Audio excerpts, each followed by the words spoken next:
Hello.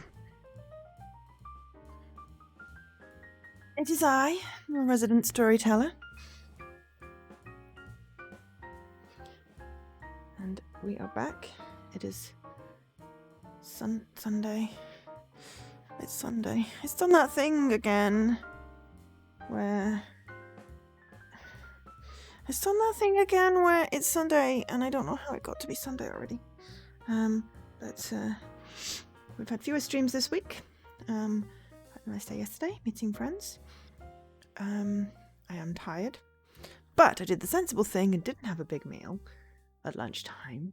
So hopefully we won't be yawning through this stream. Because sometimes I feel like it's because I just had a meal and I'm digesting. I'm sure everyone is vitally interested in that bit of information. But yeah, so we are level 5. We are finally getting into the second half of the game. Very excited to be getting through this. That phrase sounded wrong. I'm excited to be making progress rather than getting through this. That sounds like I want to get to the end. I mean, I do, but I am excited to get to the end because I want to find out how the story goes. You know, does Queen Bee get her, new group? And, does the arcade succeed and all that, basically? So, we, as I outlined last week, I think there are 8 levels, 8 chapters. We do a level per stream. It's usually about 2.5 hours, even with me prevaricating and getting distracted by various things, which is kind of nice for a sort of Sunday stream. The plan is to then, once we've finished this, potentially have a couple of weeks of other visual novels. I don't know. We may do an episode of Phoenix Wright. I don't know. I haven't quite decided, but what I do know is that at some point it'll be April, probably after Easter, basically. Easter as a point in the calendar rather than any particular religious festival, but I will be going away. I will be seeing family over that weekend, so I won't be streaming. But after Easter, so like mid-April, we will pick up the second game. And we're going to start from the beginning, and we're getting a part save from this one, because although I've played the first chapter of it, same as I played the first chapter of this one back in May last year, and it was actually longer than I was expecting. Because I hadn't finished this game first, it didn't have like the references to the other characters and people that we'd know, and I think I kind of want that. And then also, I'll have played the first chapter twice. We won't necessarily make the same decisions, but it'll be interesting to compare and see where the characters that we've met in this game go into the next game, because I do like how that sort of happens. But what I am thinking is that I kind of maybe need to put up a couple of plasters on my fingers. I've got some holes in them, which I've steadfastly been ignoring, but are making their presence quite known right now. So, what I'll probably do is try and multitask.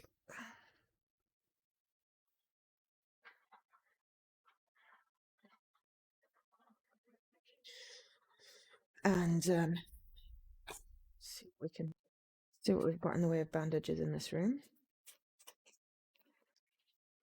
Some big ones. This is a really big one. Oh, I've got a small one. Okay. Put a bigger one on there and 2 small ones on there, and that fits in with what we've got. Just because then I don't have to go into the other room to find out stuff. So, let's load in.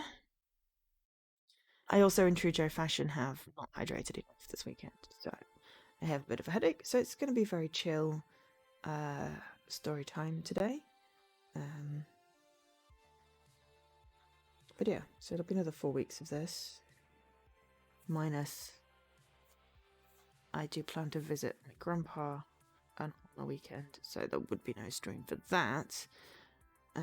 But I think that really does take us up to the end of March, more or less, depending on what we're doing. So I think the timeline still works. I have to figure out what I'm streaming next week. I do not know. I have no idea.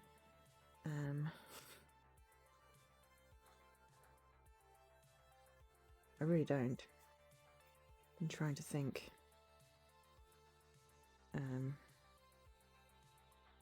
And beyond probably Power Wash and then Arcade Spirits at the weekend. I haven't really got the week's streams planned, and it's one of those longer weeks. However, I do have 2 interviews next week, so it may mean that I do slightly shorter streams if I'm tired. I don't know. Anyway, let's hit continue.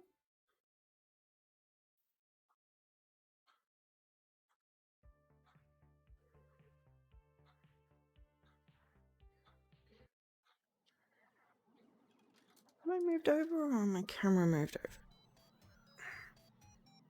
Maybe I've bashed my camera. There we go. My arm's still getting cut off. But, you know.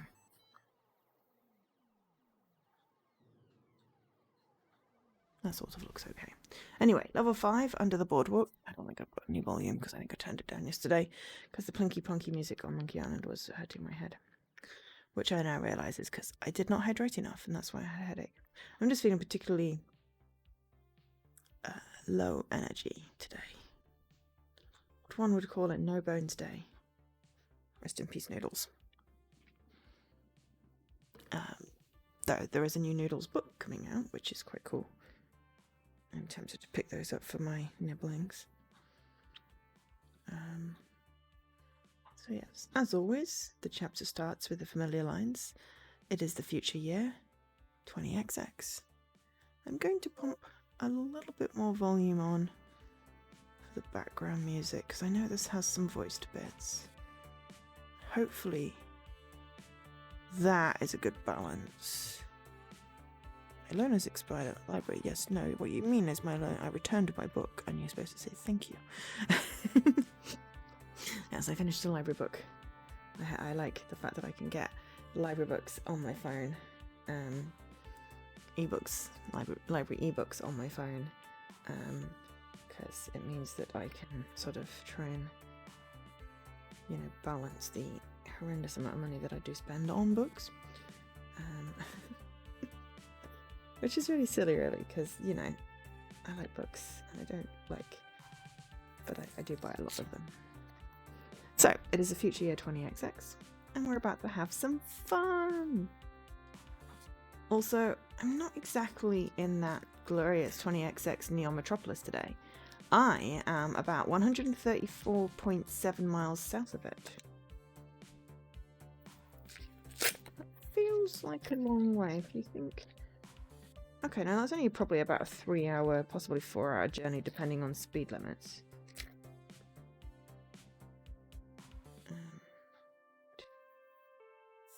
Okay. The annoying thing is when the split is like right down a bend, and every time you bend it, you're really aware that it hurts.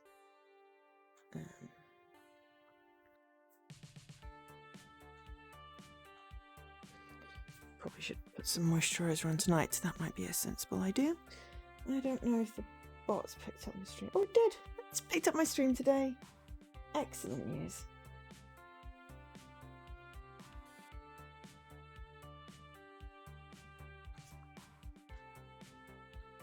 Sammy is playing the pirate game, which I've been sort of had on very quietly in the background whilst reading my book. It was interesting watching other people play Assassin's Creed and realise that if I'd streamed it back in the day, I'd have probably been fairly about the same with, getting distracted by collectibles and other things.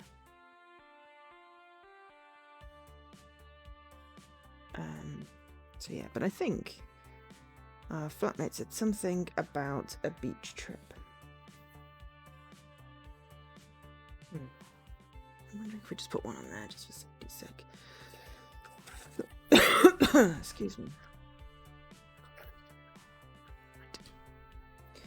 have to relocate some more bandages into here. But anyway.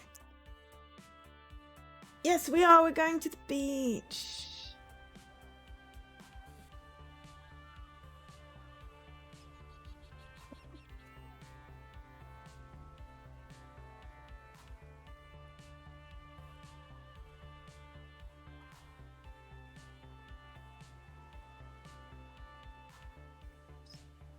Accidentally splodged out a lot of cream there. So that's much better. I like the beach. I like the sound of the water. I'm not particularly fond of the sand and the sun particularly, but I do like the water and the serenity. The right word.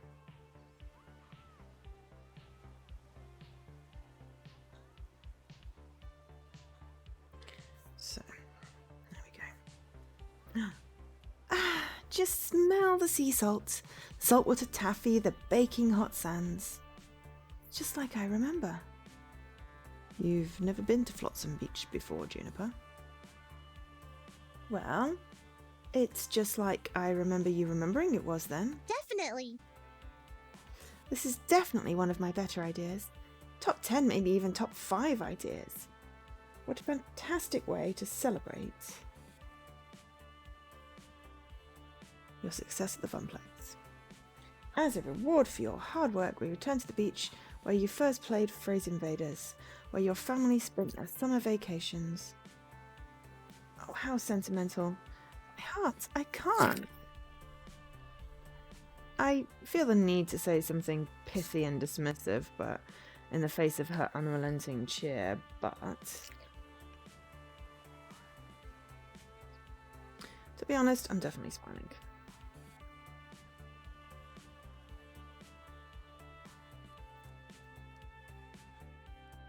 This place holds so many dear memories for me. Before my parents lost their jobs and we began the downward spiral of family bad luck, we loved coming to Flotsam Beach. And coming back here for sure is a treat.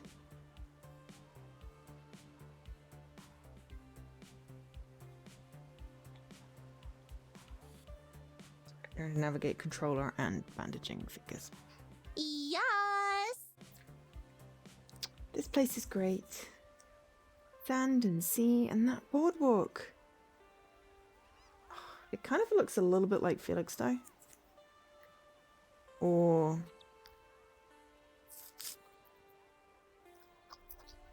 well, it probably looks like someplace in America, but I only have English boardwalks as an example. I think they're called promenades though. But it looks vaguely similar to when I went to Felixstowe.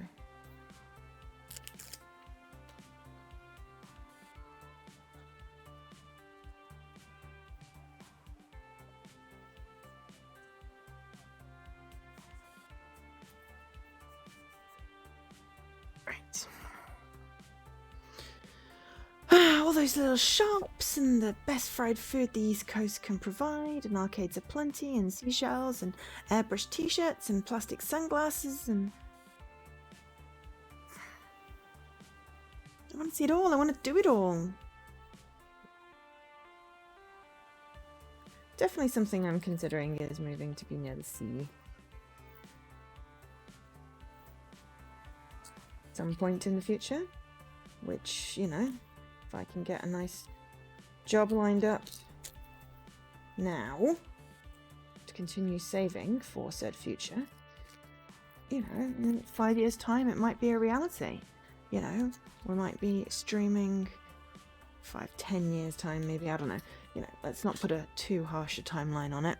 But, you know, I could be streaming, if I'm still streaming. One would assume I'm still streaming. From a custom designed streaming room with like soundproofing in the walls and those panels that mean that the sound sounds amazing, and like definitely better setup with green screen and camera. There I'll probably be still sitting on a sofa. But I imagine that, you know, I'll have like a really big screen on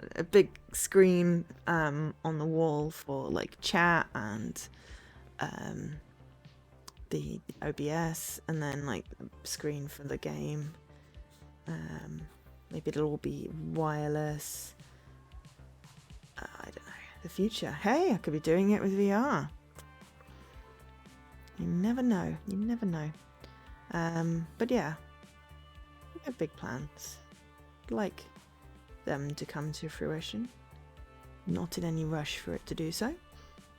But yeah, it certainly would make a difference. Yeah, hopefully the job hunt goes well, basically.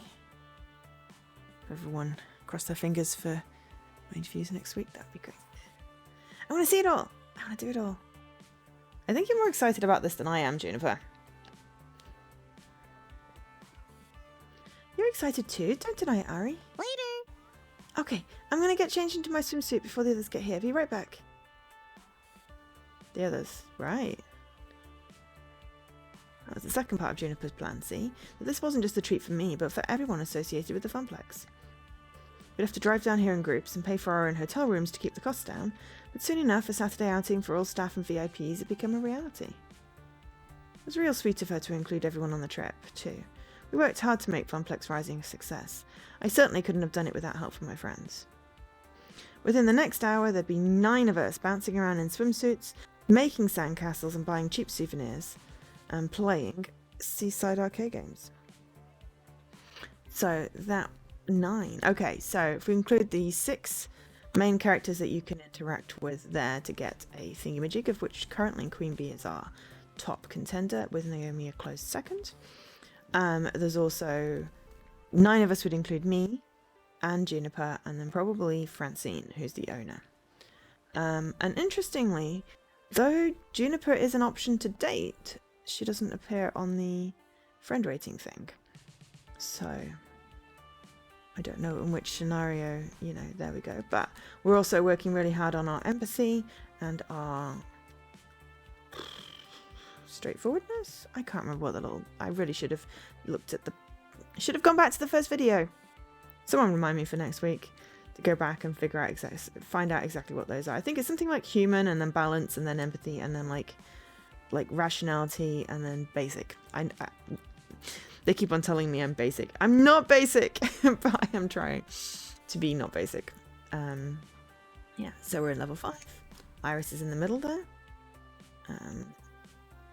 And we have a random score. I do not know if you always get the same score. It'll be interesting to find. I will record my score at the end of this, and on subsequent playthroughs, I will see what else I can get. Excuse me. No! I didn't have a big meal purposefully, so I didn't do the yawns. Okay, well, hopefully that was just a one-off, because I am actually tired. So yeah. And hopefully not accidentally drowning in the riptides, as my inner lifeguard felt the need to warn. One day of fun in the sun for everyone. See, I much prefer going to the beach when it's not sunny. Me and sun don't mix, but I do really like the calming water. I'd have to get myself some beach shoes so that I don't end up with sand everywhere, because then I could go for walks along the beach, especially when it's like wetter, because it's a lot easier to walk on wet sand than it is dry sand. Dry sand is a nightmare.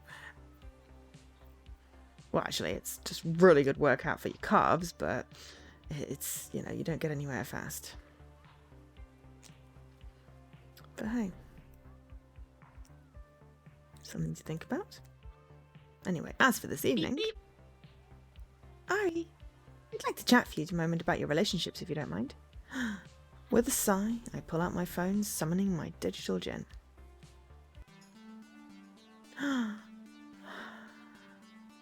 What is it, Iris? We talked about this. I'm not looking for love. See, we did talk about this. That's my plan. I'm not looking for love. I'm looking for friendships, but not love. That's fine, but I thought you'd like to know that I've completed a series of long calculations and updated your relationship indicators accordingly.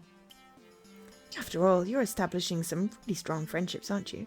And those friendships run deeper than you'd think. Let's have a look. Oh, that was literally what we were looking at. Behold, weeks of emotional data fully analysed. You cheered Queen Bee on to victory and don't think that she doesn't appreciate it. Ah, so this is basically a snapshot of my friendships. Yeah, granted this is a big day. Everyone's here away from work, from their given social roles and positions. Things could change by evening. I still need to calculate how well your personality matches their own. That'll net you bonus points. Anyway, go out there and have some fun. By the way, according to GPS, your friends will be here in less than 2 minutes. You might want to change into your swimwear. I love the little antennae thingies, earpieces. And it's kind of cool how it looks like she's sort of sitting out on the phone. Like it's a window. It's very cute. Have fun! For now, I decide to focus on the day ahead. Fun in the sun. Good, clean fun in the sun. It's a big day for all of us, and certainly a new context. No customers, no bosses, just friends. I wonder if anything will really be different. Whoa, what? Hey.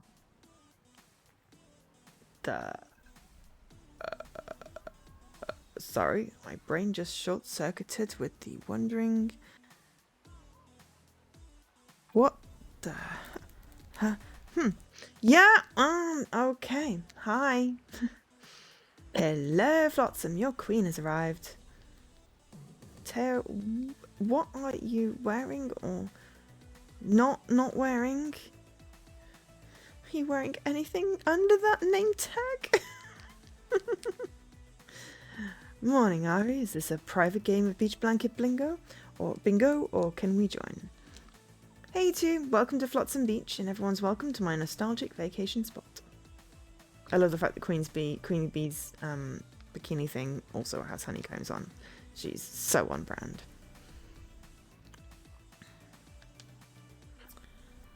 Where can I set up my parasol, and how's the surf? Tara was thinking of doing some surfing.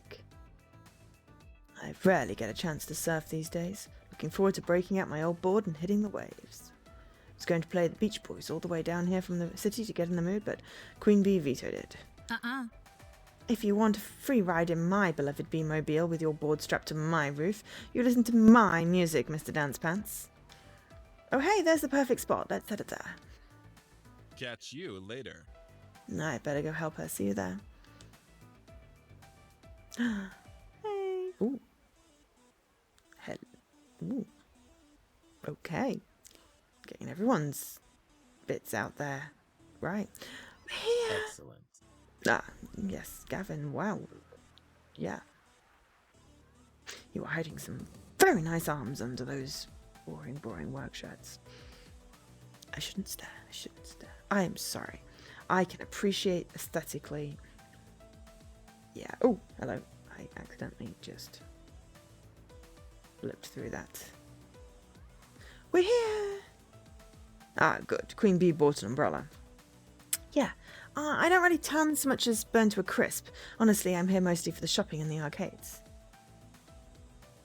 I'm curious to see how these arcades are run as well. Maybe I can talk to a manager, get some tips from how to handle a very transient audience. Ugh. I meant to play in them, not study them. Sheesh, Gavin, we're not here to work. Can't I do both? I'll go join the others for now, though. It's been a long drive. I'd love to stretch out a bit. See ya. Oh, me too. I'm so cramped up from sitting in that van. Wait for me.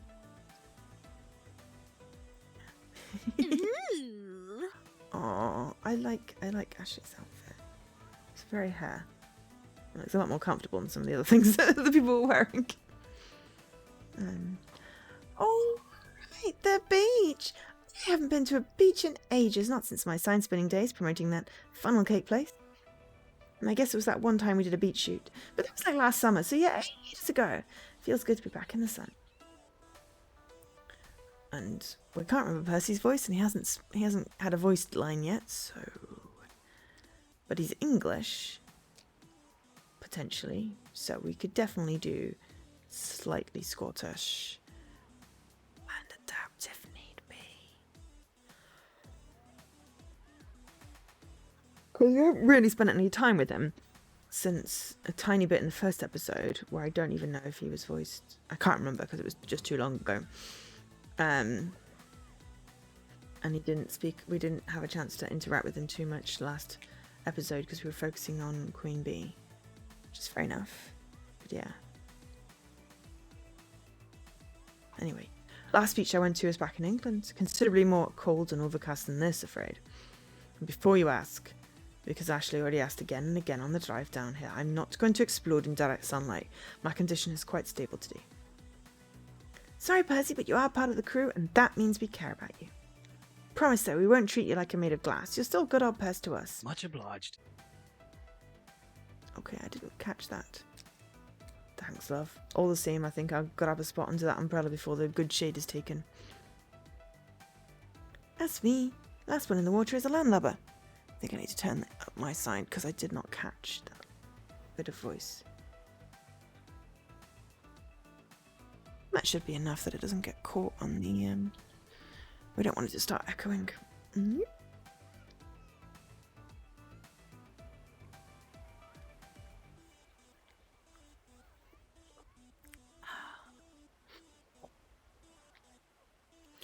It's me, last one in the water is a landlubber. Oh, I love the purple. Party! Hello, dearie. Afraid my bikini days are behind me, but I'm happy to be here all the same. I do so love to be out in the sun. I just love her aesthetic. Can't pull off those brightly coloured things myself, but I appreciate her aesthetic. Lovely beaches, lovely weather, lovely people. Good to see all three present and accounted for. Absolutely. Yeah, I rented an extra parasol and some chairs for Miss Francine and I. For you too, Ari. Plenty of room if we want to squeeze in. My oh my. How cozy. Well, okay then. This is a new context for me to be observing these people in. But fun in the sun, right? Above all else, this is to be a day of celebration and cheer over the success of the Funplex. With that firmly in mind, I join everyone and we get this beach party started. I am curious, however. So, level 6 has hit the lever. Level 7 is New Game Plus. And level 8 is Kill Screen. Yeah, I think I need more context before we know what's happening in these levels. This one has context because we knew we were going to the beach. That had context because we knew that of the event. That has context because we know of the, we knew, well, we didn't actually. I don't think we knew about that because we'd just been chasing ghosts. That was, yeah. So we didn't have context for chasing ghosts and take it to the max because we only found out that we were going to go buy arcade games and to a convention in those levels. Whereas this one, level 4 last week, and this week we've had a hint of at the end. I mean, we may have had a hint, I may have just missed it. But it may be that we don't get any context for levels 6, 7, 8 before we play them. Or it may be that, kill switch is quite ominous. I hope it doesn't mean the arcade shuts down after all the hard work we've put in. That'd be quite sad. Although it doesn't take long for the group to start splitting up. There's just too much to see, too much to do. I know from my vacations here as a kid that you can't really try everything in one day, but unlike me, they're noobs. And as an adult, I know how to budget my time to do the things I really want to do and hang out with the people I really want to hang out with. Great, can you tell me how to do that? Because I always end up still trying to do everything and not getting anything done. Except for today, where I just went, I don't care if I have anything to do, what I want to do is finish my book, play my game, and then have something to eat and probably just have a bath and go to bed because I is tired, I peopled yesterday. When you people, you need recovery time.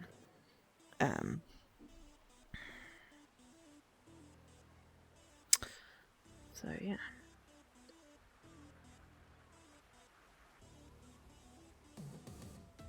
Well, I don't think there's anything on my to-do list for today anyway, so that's great. And if there was, I would have set a reminder and it'll pop up later. I think we're good. We can just have a relaxed day. Ooh, we could have some hot chocolate with our bath. Anyway, so what next? Okay. Naomi and Ashley are making sandcastles. Gavin and Queen Bee just found a volleyball. Teo and Percy are playing carny games. And Juniper's talking with her Iris, it seems. I want to make sandcastles with Naomi and Ashley because that will kill two birds with one stone. I have no interest in volleyball. Teo and Percy I'm not concentrating on this playthrough. And we haven't really done much with Juniper, but like Naomi and Queen Bee are the ones that we're like bestie friends with, and Ashley we're trying to be friends with. And Juniper's our roommate at least, so, you know. Let's go make sandcastles. Plus that sounds like fun anyway. In the distance, I see what appears to be a myriad of sandcastles, which makes sense. I'd be worried if it was a whole bunch of not sandcastles on the beach. During my many beach outings as a kid, there were always multiple sandcastle competitions going on. And in front of me, our own Funplex fabricators have entered the fray. With Naomi being our arcade builder and Ashley with all her cosplay craftiness, it's no wonder why these two are up for the sandcastle challenge. As I jog over to them, I see Ashley laughing over her sandcastle and Naomi meticulously measuring something on her citadel. She built a citadel, not just a castle. How goes the castling? Amazing!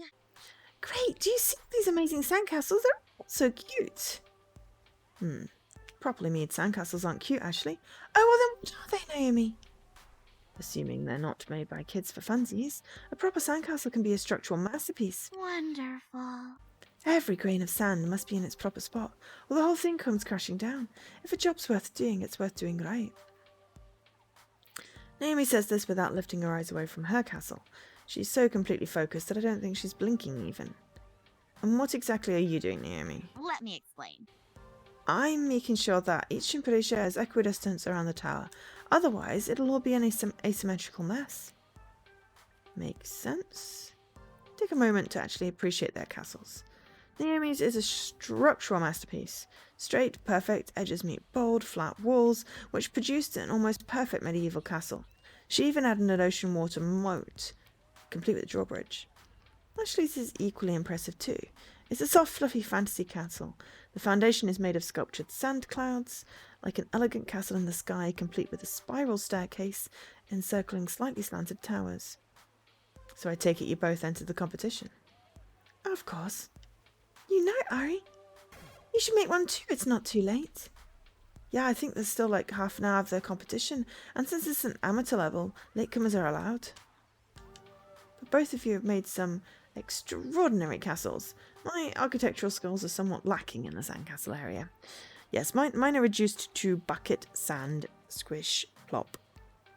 Stick in with the little flag. Yeah. Though I suppose, you know, there's also the possibility of beach trips with the nibblings when they are old enough not to try and eat the sand. Though I think Evie probably is.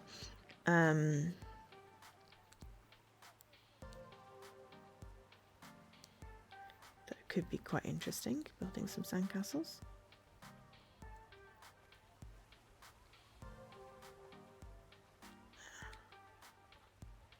Anyway. Oh, those sounds like some sad excuses. Okay, not related to excessive amounts of food consumption. I don't know.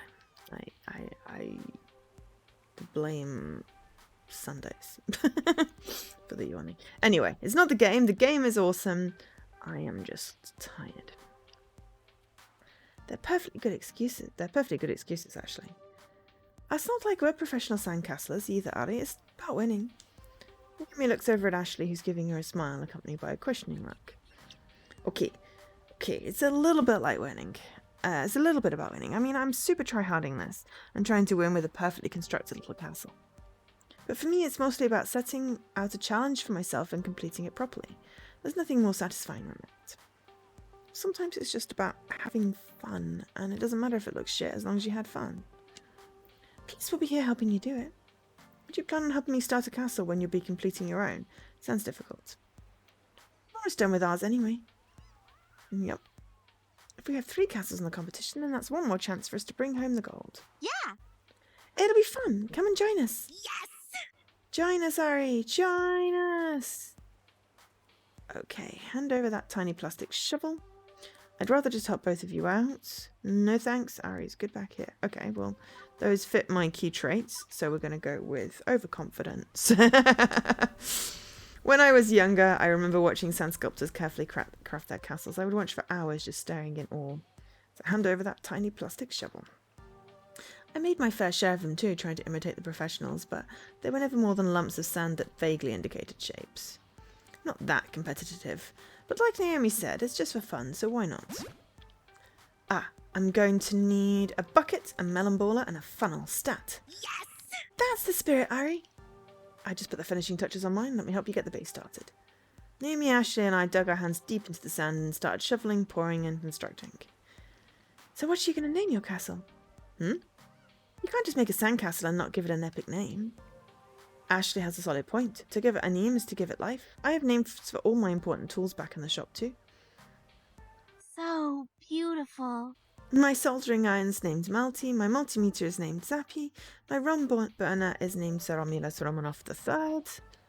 Maybe not something quite that grand for mine. How about the Funplex? Both Ashley and Naomi bust up laughing. That's very appropriate. The Funplex is practically a castle, right? What if we made it look like the Funplex? It already looks like it, kinda. That's because the Funplex is just a box, and we've only made the foundations for our castle. But if we can carve in the sign and the double front doors... Naomi happily starts putting the details on the sun Funplex while Ashley and I cheer her on. I thought this was supposed to be my castle. That looks so good, Naomi. You're so good at having steady hands. You should really join me in making some cosplay. You'd be great. Making costumes does sound like fun, but I'm not sure if I can handle all the pressure of people looking at me. I usually work alone, you know. We don't have to do it at a con or anything. We can just get dressed up and prance around the forest. That's a bit more my style, except maybe for the bugs and poison ivy and stuff. We continue chatting as we construct the sand fun castle. Grain by grain, it takes semblance of the actual funplex. We manage to finish it just in time before the judging commences. Here comes the judge. The officiant of the Sandcastle Challenge comes towards us and looks over the castles. With an arbiter's eye, they glance over ours and nod in respect of a job well done. I kind of want to see these sandcastles, but I don't know whether we'll get that opportunity. Didn't even realise I was holding my breath in anticipation, and once the sandcastle judge leaves us, I let out a huge sigh. I think that's a good sign, right? The nod, that means we did it. We're going to win. Still many others out there to judge, but I'd say a nod counts nicely as a compliment. But which one? Whose sand skills will reign supreme? Ari, what do you think? Who's got the winner chicken dinner? Who, me? I'm not a judge of fine sandcastles. Just do it for funsies. Let's hear what you see. Hear what you think. Oh god, okay. So, Ashley's Castle in the Sky, Naomi's medieval masterpiece, or my sand funplex. How can I judge? All I have is the names and some vague descriptions. They all sound amazing. Honestly. I'd do a poll, but I don't think there's many people in chat watching right now because everyone's slow starting on a Sunday. Also doesn't help when I skip a day streaming, but I need a break sometime. And I can't stream when I have friends over.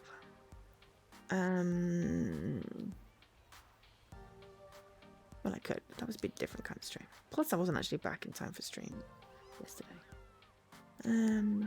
Well, okay.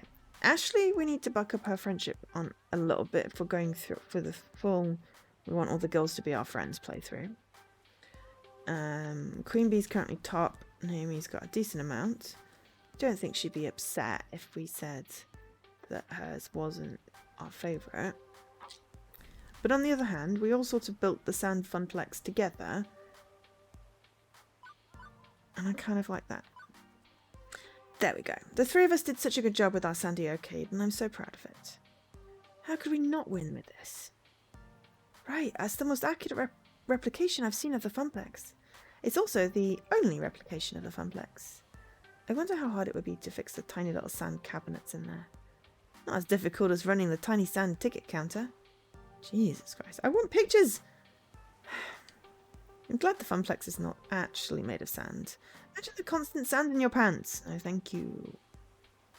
For me, it's not necessarily the sand pants, though I don't like that feeling either. It's when you get sand stuck between your toes and it rubs when you walk. Oh, I think they just finished tallying up the scores. We wait not so patiently as the judge makes their round across the beach. I see them stop next to a particularly dramatic-looking sandcastle. Pulling out a bright blue ribbon, they prop it up next to the castle. Which means... Poops. Exactly. Double poop. Don't feel too down. It wasn't meant to be, it wasn't meant to be. How very pragmatic of you, Ari. We did have a blast, though. But I hate losing. Just gotta win next year, Naomi.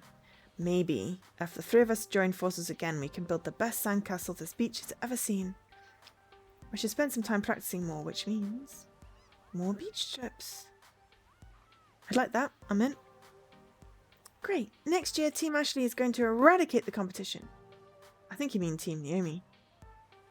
You two can fight over that next year. I think I'm covered in enough sand for a while. I'm going to see about being slightly less sandy.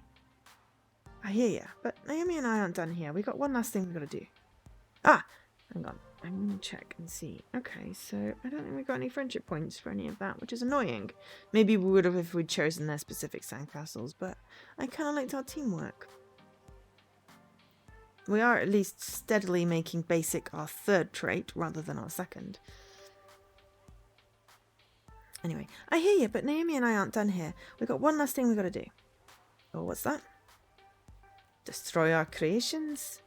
Ha! I'll leave it to you then. I'm a mighty dragon! Fear me, tiny sand people! Both of them smile wildly at each other and laugh. Walking away, I can hear sounds of devastation behind me. I peek back one last time to see the castles come crashing down before I set my eyes forward. I would have done a little tiny sand photo shoot first. But then I like recording images of things that I do because then I can remember them because my brain can't picture them. So what next? Oh, okay, now...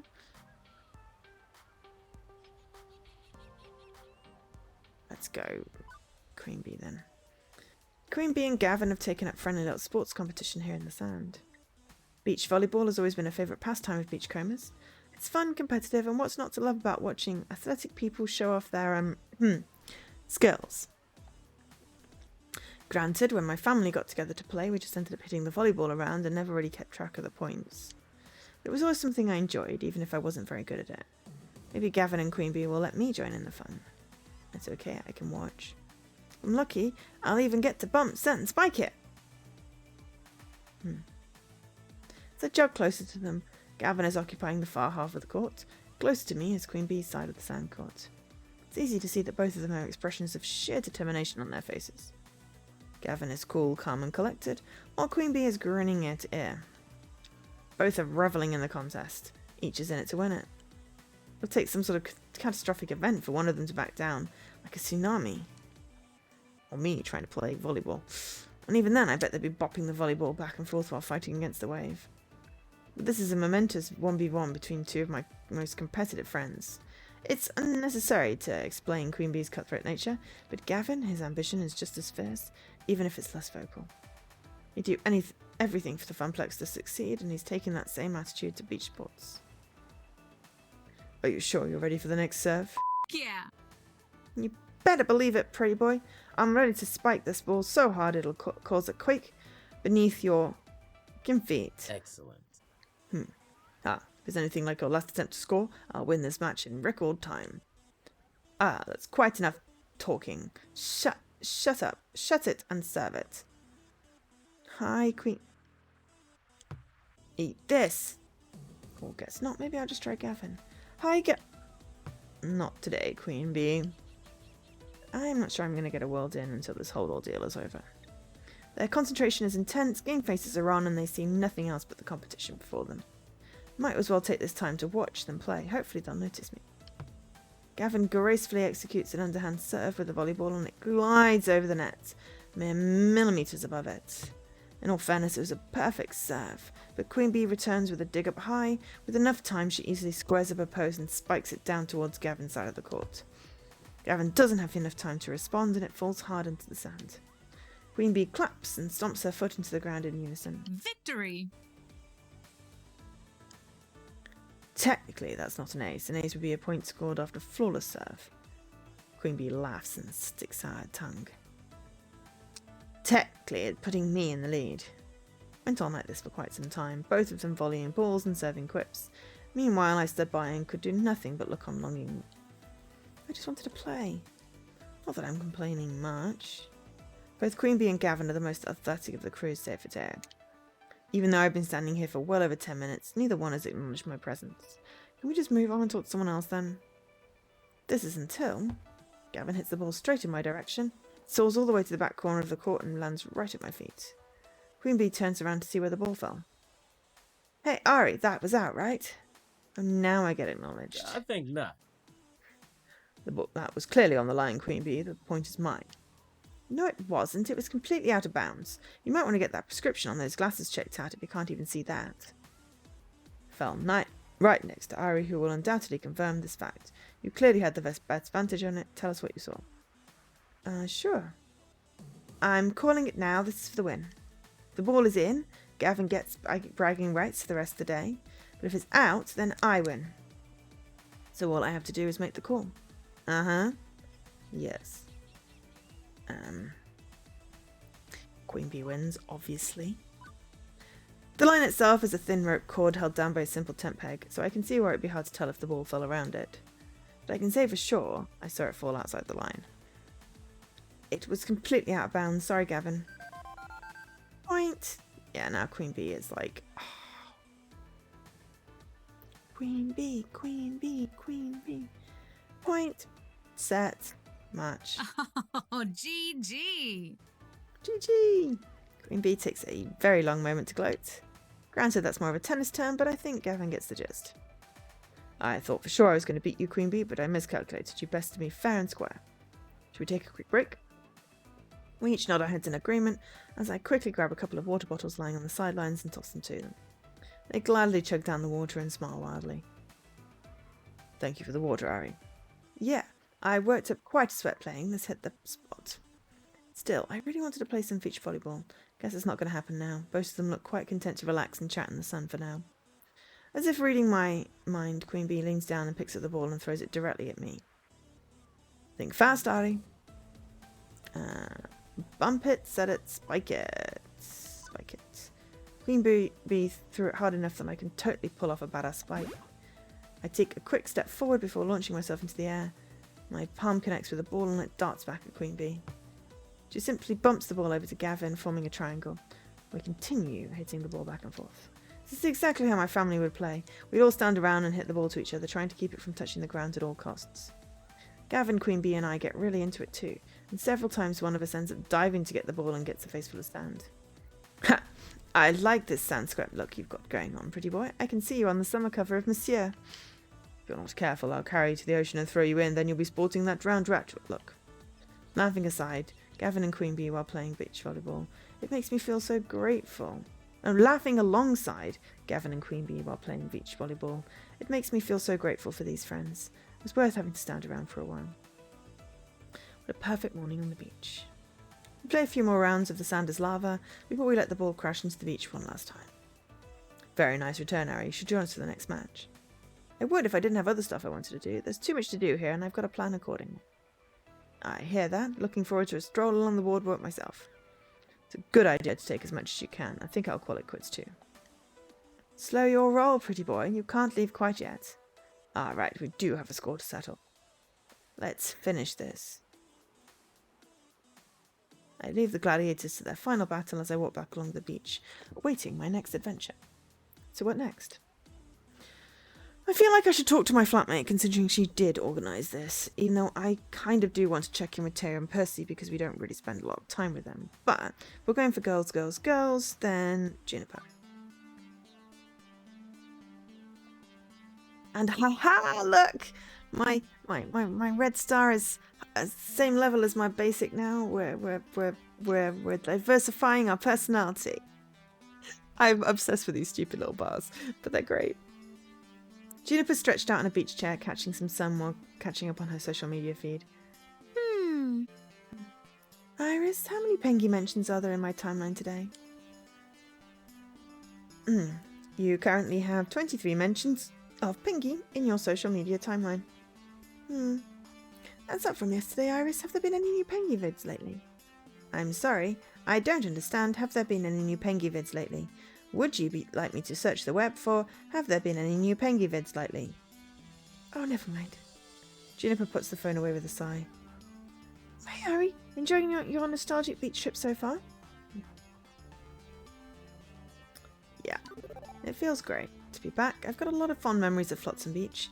The sand, the surf, the games, the food, and my family. Before everything went south for the Cada clan, this place was like a second home for us. Totally. Totally. Exactly. Happy memories from a happy place. You know, you've had a better life than you give yourself credit for. Your family had money problems, sure, but you loved each other through it all. That's so sad. Can't say the same for my family, and my family never took beach vacations. For that matter, or vacations at all. Doubt I'll be taking many after this either. I'm definitely happy being a freelancer, but don't get me wrong, I'm not exactly making beach money, you know. Can't even afford apps unless they're free, and man, free mode Iris is super stupid sometimes. Hey, hang on. I see you talking to your Iris all the time like you're just having a normal conversation. How did you manage that? Mine doesn't even understand what I'm saying most of the time. Did I configure her wrong? Is there some free mode option I missed out on? Come on, fess up. I just want to make the most of my Iris, so what's the trick? What did you do to make you so cute and chatty? Drat. Juniper knows Iris better than anyone here aside from maybe Gavin. She's been suspicious for some time of my super duper version of Iris. But my Iris is technically a pirated software service, not supposed to have premium access. Do I trust Juniper with the secret, or would telling her betray Iris's trust in me to keep it? Oh! Oh! Ethical dilemma! Assuming Juniper's our best friend, being as we live with her, you know, I'm going to make assumptions, and she knows about our trip with the family, you know, assuming best friend, then as best friend, you know, we would tell each other everything. However, if someone has said that something is a secret, and it's not a secret that's hurting anybody, because obviously some secrets should not be a secret if the purpose is to conceal something dangerous, then revealing that secret even to a best friend would betray that trust. At least unless we asked Iris if we could tell Juniper. If that was an option, then that would be asking permission. But I often say it's best to, you know, beg forgiveness than ask for permission. That is, I'm revising my use of that phrase because it has weird implications for consent. It is always best to ask. However, there are some situations in which showing initiative and doing a thing, as long as it doesn't harm anyone, is sometimes better than asking if you could do the thing, because in a work context, you know, creating a prototype or doing some research for something before presenting it is better than just presenting an idea without backup. But in a friend or other situation, then consent needs to be clearly given and it needs to be continuous.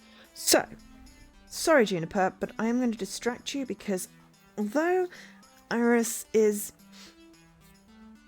not a physical person,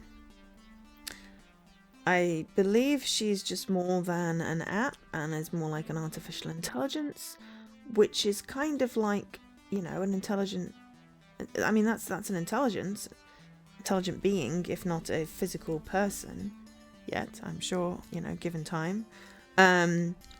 So not betraying trust, because hey, she's got my entire life in her hands. If I betray her trust, then yeah, even if it is telling my best friend. So we're going to distract. Sorry, we just had 5 minutes of an ethical debate, but I don't know. What's this Pengy you keep asking yours about? I doubt mine would really know anything more than yours does. What?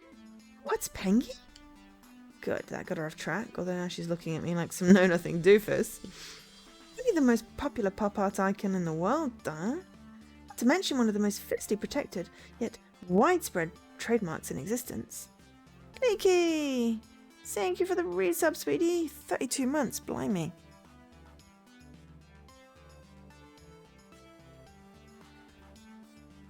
And hello and afternoon. It's Sunday again. That happened. Sunday afternoon again. That happened again. Damn it.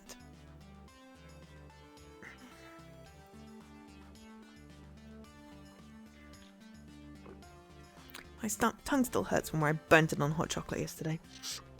That annoys me. I should know better than to sip the hot chocolate directly after getting it. Even if it's just to taste it, I always end up with a burnt tongue. Usually goes away quicker though. Maybe it's just because I'm feeling low energy, but it hurts more. Anyway. Trademarks, yes, okay, there's Pengy dolls, of course. We've got one on our bookshelf, remember? Yes, and Pengy energy drinks, and Pengy barber shops, and Pengy neck massage wands. Oh, neck massage. Hey, Subterfuge! Hello! See, it's always slightly slow going on a Sunday, but people do pop in. Probably like really early over in the US, so... yeah, it's like people are waking up. So that makes sense. But yes, hello everyone. We are at the beach. So far we've made a sandcastle and played some beach volleyball, and now we're having a discussion with our best friend. And fair warning, everyone's in beach clothes. Some are slightly skimpy, and Gavin has a nice set of arms. And Teo doesn't look like he's wearing anything, but I'm sure that just means he's wearing some sort of Speedo thong. So fair warning on it as well. I am kind of in love with the purple number that Juniper is wearing. Obviously because I really like purple. But it's just really nice and sort of classic and suits her. So yes. Like the one you keep in your bedside table. Yeah, neck massage wand. That's what it is.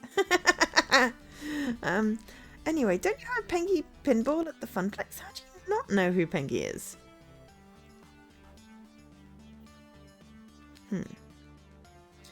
I guess there's so much Pengy around that I've grown immune to it. Okay, I can see that, but as an aspiring visual designer, I'm always on the lookout for hot new brands. I can only hope to one day create a character as beloved as Pengy. Or like the Pixel Heart. The what? The thing on Naomi's shirt. The button on Ashley's jacket. Or on Gavin's lapel. Ashley designed it herself, didn't you know? No. Come on. Are you seriously blind? I need to give you a pop-up crash course when we're back at home, but for now, the beach. Enjoy the beach. I'm getting me some more sun if you'll excuse. So I wander off. My phone buzzes me. Thank you for trusting me. See? But I mean, you know, she's like my personal assistant, and you know, controls all of my data. It's one of those things like, would you ever like not keep her secret? Think of all the damage that could be done. Of course. I know that was hard, Ari. You're friends with her, but it's for her safety and mine that she not know I am off the digital leash. I wasn't going to betray your trust, Iris. Thanks, Ari. I knew I could count on you. The sun's high in the sky, and honestly, it's getting super hot out here, like heat exhaustion levels of hot. Hydration and shade. And possibly a nap. This is why we have siestas in the continental Europe, because it just gets too hot to do anything. While this would be a good time to migrate towards the boardwalk, it seems there's one more thing in store for our little group. Ooh, or ice cream.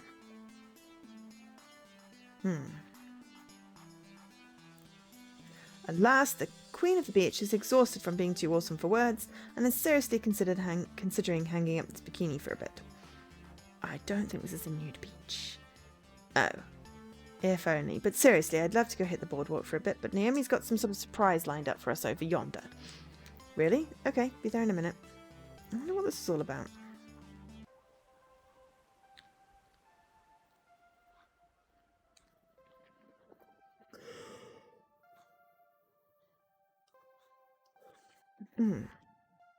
Soon enough, the entire group has gathered.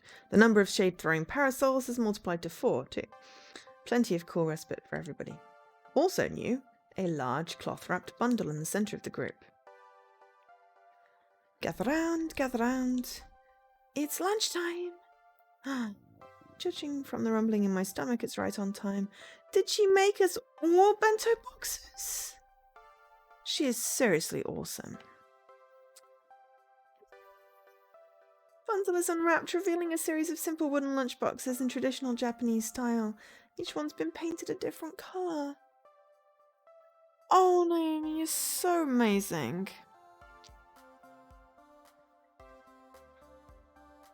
As a way of saying thanks for all your hard work and your support, please enjoy these box lunches, courtesy of the Funplex. And me, I made them. An authentic Naomi brand bento, sign me up. I can just imagine it. Not picture, but I can imagine. I watch a lot of TikTok videos with bento boxes because I just love pretty food.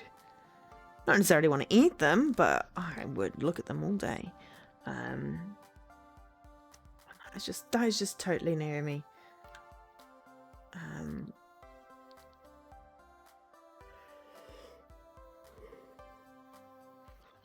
Totally Naomi.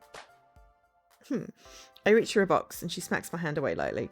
Not yet. Ari, I made these special, everyone has a personalised lunch filled with their favourite things. Gavin, if you'd be kind enough to distribute them, names are written on the lids. Sure enough, on second glance I can see the names, and even little cartoon doodles representing each person. Wow, does my face really look that apathetic? Okay, I'll start hunting them out. Gavin, you first. Let's see. Impressive. Plain yogurt, celery sticks, and some rice. You know me quite well. Boring and nutritional. I coloured a bit outside the lines on this one, rather than sticking to traditional bento style. Enjoy.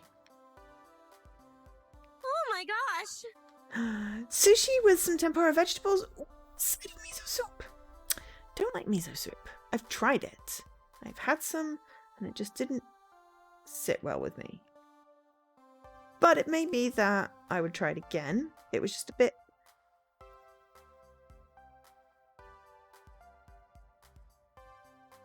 not salty, but it was just... too much of a certain taste that I'm not familiar with.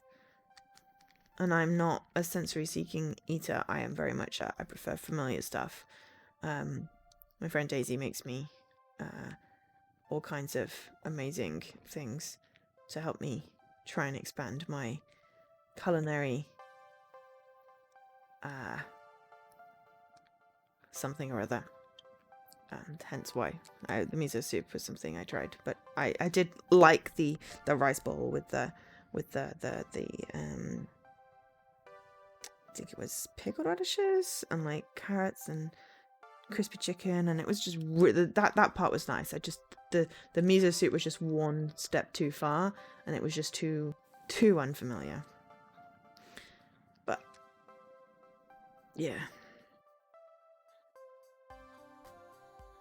I would love a customized bento, but only like the non-raw fish sushi, because I don't like raw fish. That is a sensory experience I never want to have. But yes, anyway. I love nothing more than a traditional bento box lunch. And I love nothing more than making them.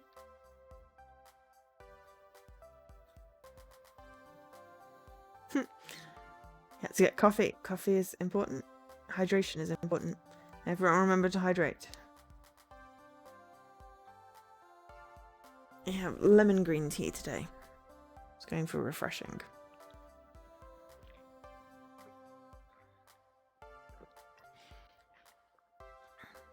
I'm not going to judge. You can hydrate with coffee if you want. As long as it's liquid, you know. And I love nothing more than making them.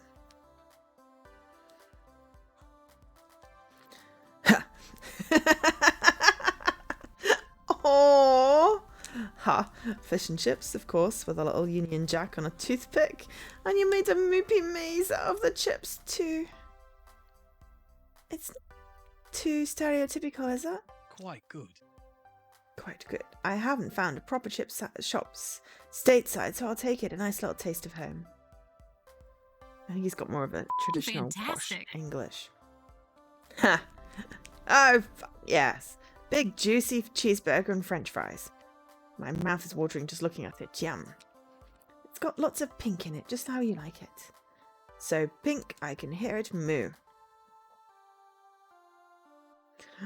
Oh, this is perfect. See, look, he's clearly there's a little banana hammock, but I couldn't see that before. I think it's a little purple banana hammock, but it's like, Jesus. Duh. You know, pick my jaw up off the floor. So, this is perfect. Pita bread and hummus. Love it. It's a great meal that fills the belly and gives you tons of energy.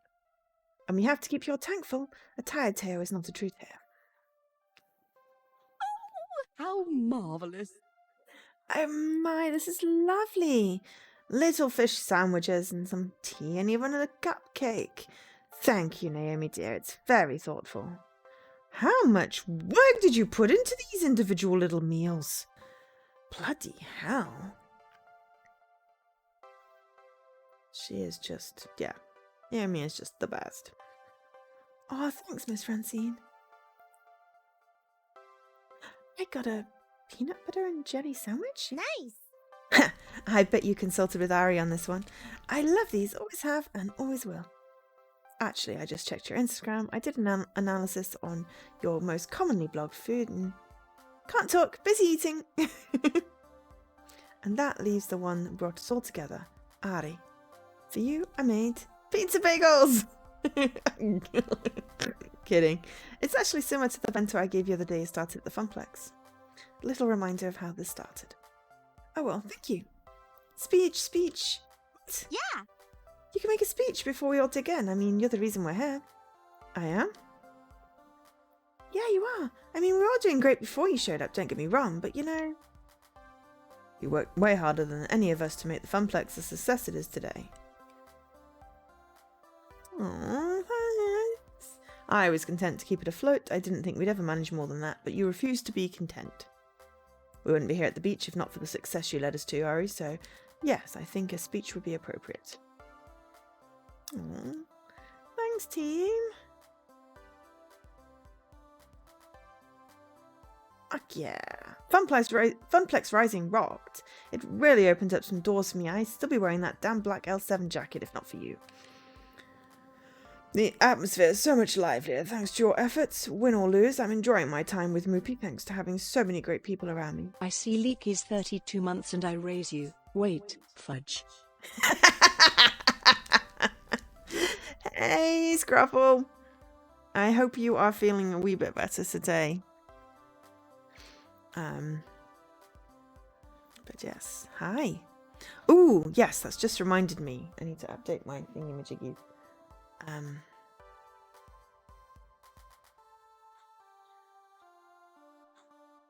But I will probably promptly forget before the end of the stream. But yes, my thingy-majiggies, pronouns on the pronoun thingy. I have a link to it. I just haven't done the thing. I will do the command and then.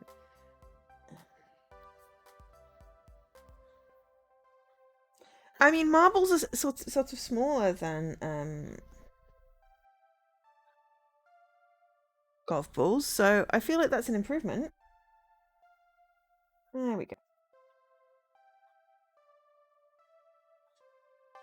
I also need to update my command.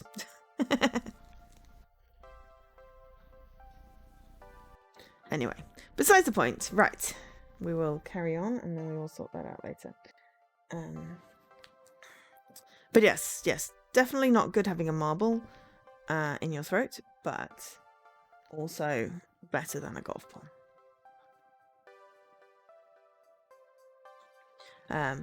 By this point, I can't even imagine the Funplex without you, Ari. So don't even think of leaving. If you do, we'll probably gather up a hunting party and drag you back. No hard feelings.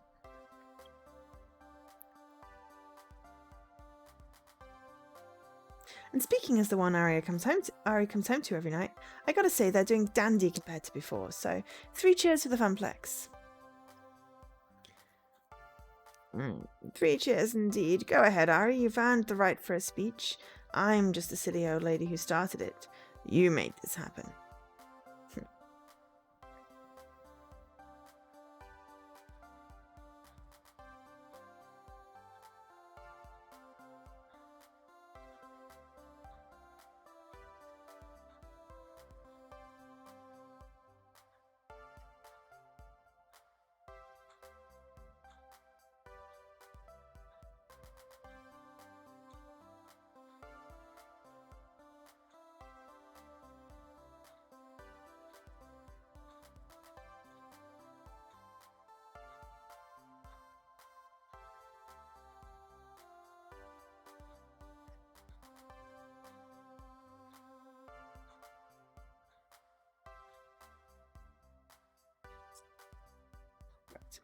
Sorted.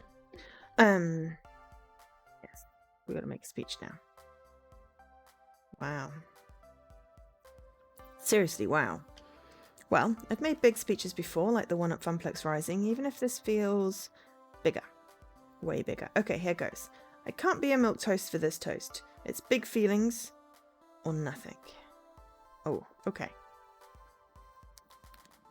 Interesting. Okay, so we've got the empathy. Thank you all. Being here with you has helped me through hard times in my life. The straight shooting Funplex rules is exactly what I needed in my life. The joke, which we probably won't do. A funny thing happened on the way to the Funplex. And then the balanced. My life was something of a mess, and the Funplex helped me set it straight. I'm going to go with the heart one.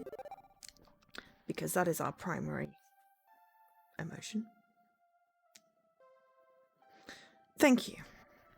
Above all else, thank you all. You don't know how much this family means to me. It's no great secret I was living in a state of depression before the Funplex. I just assumed life would always deal me a losing hand, but now... Well, now through my friendships with you all, I've found something bright and warm I can rely on. Something I can be optimistic about instead of pessimistic. I'm not silly enough to believe the hard times are gone for good, but I know I'm surrounded by good people who can help me see through them. I'm just going to delete that big message because it's annoying the crap out of me. We'll try it again. Updated yet. There we go.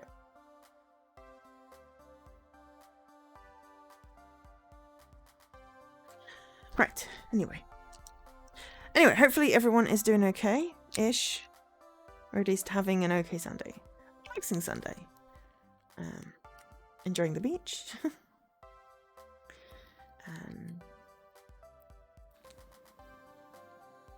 So yeah. Anyway, I'm not silly enough to believe the hard times are gone for good, but I know I'm surrounded by good people who can help me see through them. So thank you. You're welcome, Ari. I think I speak for all of us when I say we feel the same way. Okay, good, on a roll. Let's see what to say next. The beach was my family's special place, it can be ours too. Flotsam Beach is just the ticket for rewarding ourselves. All this sunburn and greasy food is our just desserts. You've all earned this vacation, live it to the fullest. I think we then go with this one. You've all worked hard, now you get to play hard. Take a swim, do some shopping, swallow yourself in redemption game tickets. Flotsam Beach has it all. I know we're only here for the day, but I'm intending to make it one hell of a day. An important day, an evening, and... Anyway, my point is I freaking love this place and I'm glad to share it with you all. I propose massive amounts of selfies, terrible food, and getting incredibly drunk. Who's with me? Can we substitute that with ice cream? That'd be great. Ahoo! See, so I think, like, personality-wise, the two we've picked as our traits match quite nicely with our two people that we've got the most friendship with. Oh, partying and drinks, and more partying. Yeah, I am so ready for this. Now to bring it on home. Okay, I love you all so much to me. Let's kick some ass. Enough talking, let the fooding commence. And thank you all for this. I think I'm just going to go with a little bit of balanced thank you. Thank you. It's not one of our biggest, but I think honesty sometimes there is good, rather than radical candor. Thank you. With all sincerity from the bottom of my heart, thank you. All of you. I want to honestly express my gratitude, even if I can't find strong enough words to do so. So I'll simply say thank you, and let's eat. You have my gratitude as well. You've no idea how much it raises my spirits working alongside you or watching you enjoy our games. Ari, thank you for this lovely day, and I agree. Let's tuck in. That tea is calling to me. This is the moment. One perfect moment with all of us together, laughing and talking and eating, and having the best time in the world. I don't know what the future will bring. Maybe things will change after today. Maybe. But no matter what happens, I'll always have this one perfect moment. I was going to say that really can't be the end of the day, right? Okay, so I'm just going to drop a save because we forgot to save the whole of the last level. We literally saved at the beginning and the end.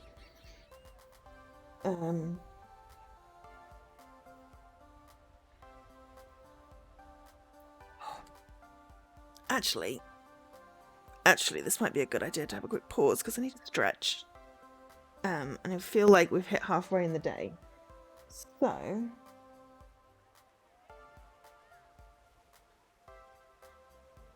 I'm going to do that. And we are going to have a quick tea break. Probably 3 minutes. I always say 3 minutes. It's always slightly more than 3 minutes. We're going to have a break. So stretch, hydrate, grab a snack, take your meds, feed the cat, pet the dog, whatever it is you need to do. Or if you want to have a conversation with the void. I'll be back in a few minutes. I'm going to leave you in an ad because you're not missing anything.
Afternoon. Ooh, nope. Forgot to switch over. It's the first time we've done that before. Okay, we're back. Afternoon slides in as the gang migrates from sandy shores to bustling boardwalk. I feel like there's the little plushie on the left-hand side under those flashing lights. It sort of looks a wee bit like a Snorlax, but enough not like a Snorlax that it wouldn't be copyright. There's also Yoshi's Pizza, which I feel is a thing that I've seen before.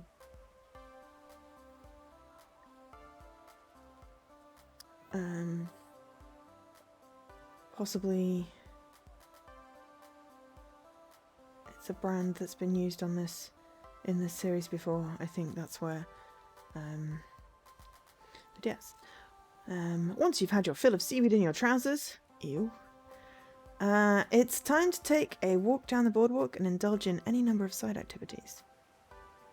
No need to change out of your swim gear either, unless you're going deeper into beach town. You can just skip back and forth between the sands and the boardwalk. This is where the real action happens. Shops, restaurants, and of course, arcades. Soon enough, the group's splitting up to try and go and do as much as possible, and I've got time to tag along with some of them. Who to hang out with? Okay, Gavin and Ashley are checking out arcade. Naomi and Teo are raiding a candy store. You can tell where I want to go. Queen Bee and Percy are chatting and having funnel cake, and Juniper and Francine are shopping for souvenirs.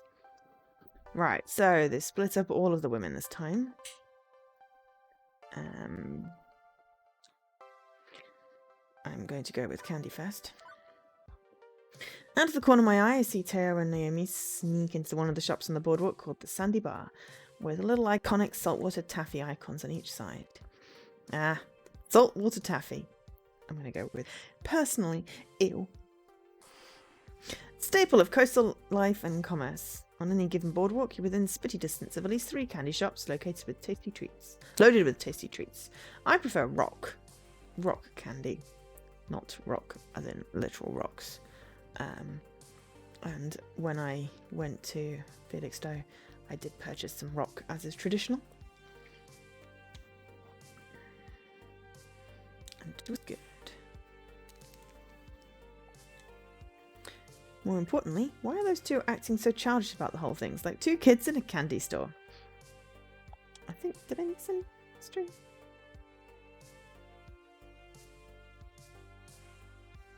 Okay. Why not? I mean, the crunch is the best bit. I only have so much patience to suck the candy. I will often just crunch. Maybe it's slightly different between like US and English. It's not usually, it won't break your teeth. It's not like a gobstopper where you can't crunch. Yeah. They also do like soft rock as well as hard rock, which is a lot more chewable. But yeah, I have to do the crunch. And you get that satisfying snap if you break the sticks as well. I need to find out exactly what's going on. The owl with a Tootsie Roll commercial. Yeah, about 3 seconds. I've not seen a Tootsie Roll commercial either with an owl or without an owl, because it's not a thing we have over here. But I am familiar with the Tootsie Roll, Tootsie Pop thing. But yeah. I'm always like, yeah, it's like, I love these, I love these sweets or this chocolate or whatever, I should just savor the flavor, and then I'm just like, crunch. No, it's gone. And it's my own fault. But yeah, my lack of patience does not manifest in agreement with my brain there. Ah, yes. Well, I'm sure that if I ever went to the US to see commercials and saw commercials, that I would see a Tootsie Pop one, but yeah, we have adverts for other things. In fact, I don't think I've seen many adverts for sort of candy specifically. Maybe they play those more during the kids shows, or maybe as like regulations, like you can't, have adverts for cigarettes and stuff like that. because, you know, too much sugar is bad for you. Must be balanced. So, you know. I specifically say too much sugar, not just sugar, because sugar is awesome. I specifically can't show sugary foods. I didn't think so. I don't generally see many sugary adverts.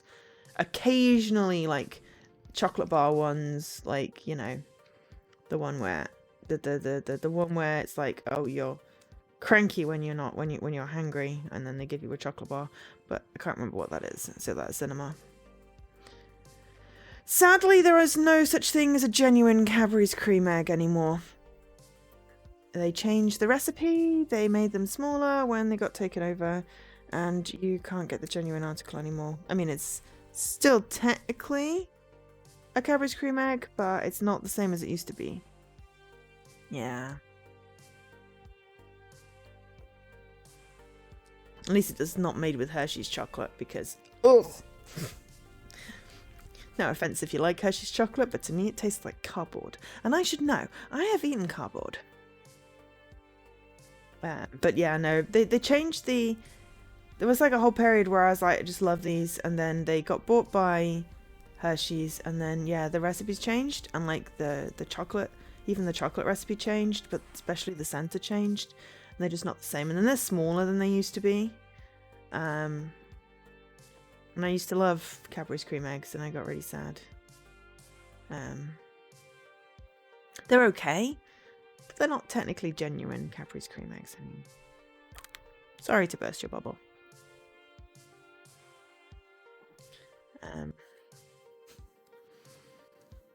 But yeah, no, Hershey's. Someone once gave me a Hershey's Kiss, and I was just like, bleh. Yeah, exactly. They changed the recipe, and just not the same. It used to be genuine Cadbury's cream, genuine Cadbury's chocolates, and then this not too sweet. Exactly. They are significantly smaller. It used to be not too sweet center. It just to be just the perfect balance for the sort of the egg and the yolk inside the chocolate. But then they made it just too sweet for me. But yeah. It used to be Cadbury's Dairy Milk, and then after the buyout they switched it. See? They keep backing me up with the genuine evidence. I just went with they changed the recipe. It doesn't taste the same. Yeah. The thickness of the shell. Yeah, you used to be able to basically like scrape off the top with your teeth, and it was nicely thick, and then you could just suck out the center. And then you would be able to you'd have a hollow egg, but it would be thick enough that it wouldn't just dissolve, like squish in your hands. But now it's not really thick enough to do that, and it just sort of melts. Yeah, it's just not the same. It's not the same. I did buy like a little 6-box, and during the pandemic, you know, thinking, you know, I was on my own for Easter and everything. Well, actually it was after Easter because all the chocolate goes on sale. So I bought like a little 6-pack and some eggs for myself because they were cheap. And it was just like, this is epically disappointing. But yeah, I used to eat them all the time. When they were Easter, it would be like, I'd always buy the boxes. The mousse-filled ones? Nah, I don't like the mousse-filled ones. I kind of like the Galaxy ones. At least that's genuine Galaxy chocolate. The caramel Galaxy ones are really nice. They do have some different... They've got some different Cadbury's eggs. I saw them in the supermarket last time I was there. Don't know whether it's like a white chocolate one or like a salted caramel one or something. And I was going to try it, and then I was like, no, I'm just going to wait till after Easter when everything's on sale. But yeah, for me, I switched over to preferring the the Galaxy caramel eggs. Those are nice. But it's just not the same experience because the caramel, as nice it is not like, you can't suck out the center of the egg the same. I don't know if everyone else has that same joy of just being able to suck out the center of the chocolate egg. It sounds really silly, but obviously it's not actual egg in there. It's the sugary, syrupy thing. But yeah. I don't know if you'd get them there. I'm watching Confectionery Time with Joe. Yes, no.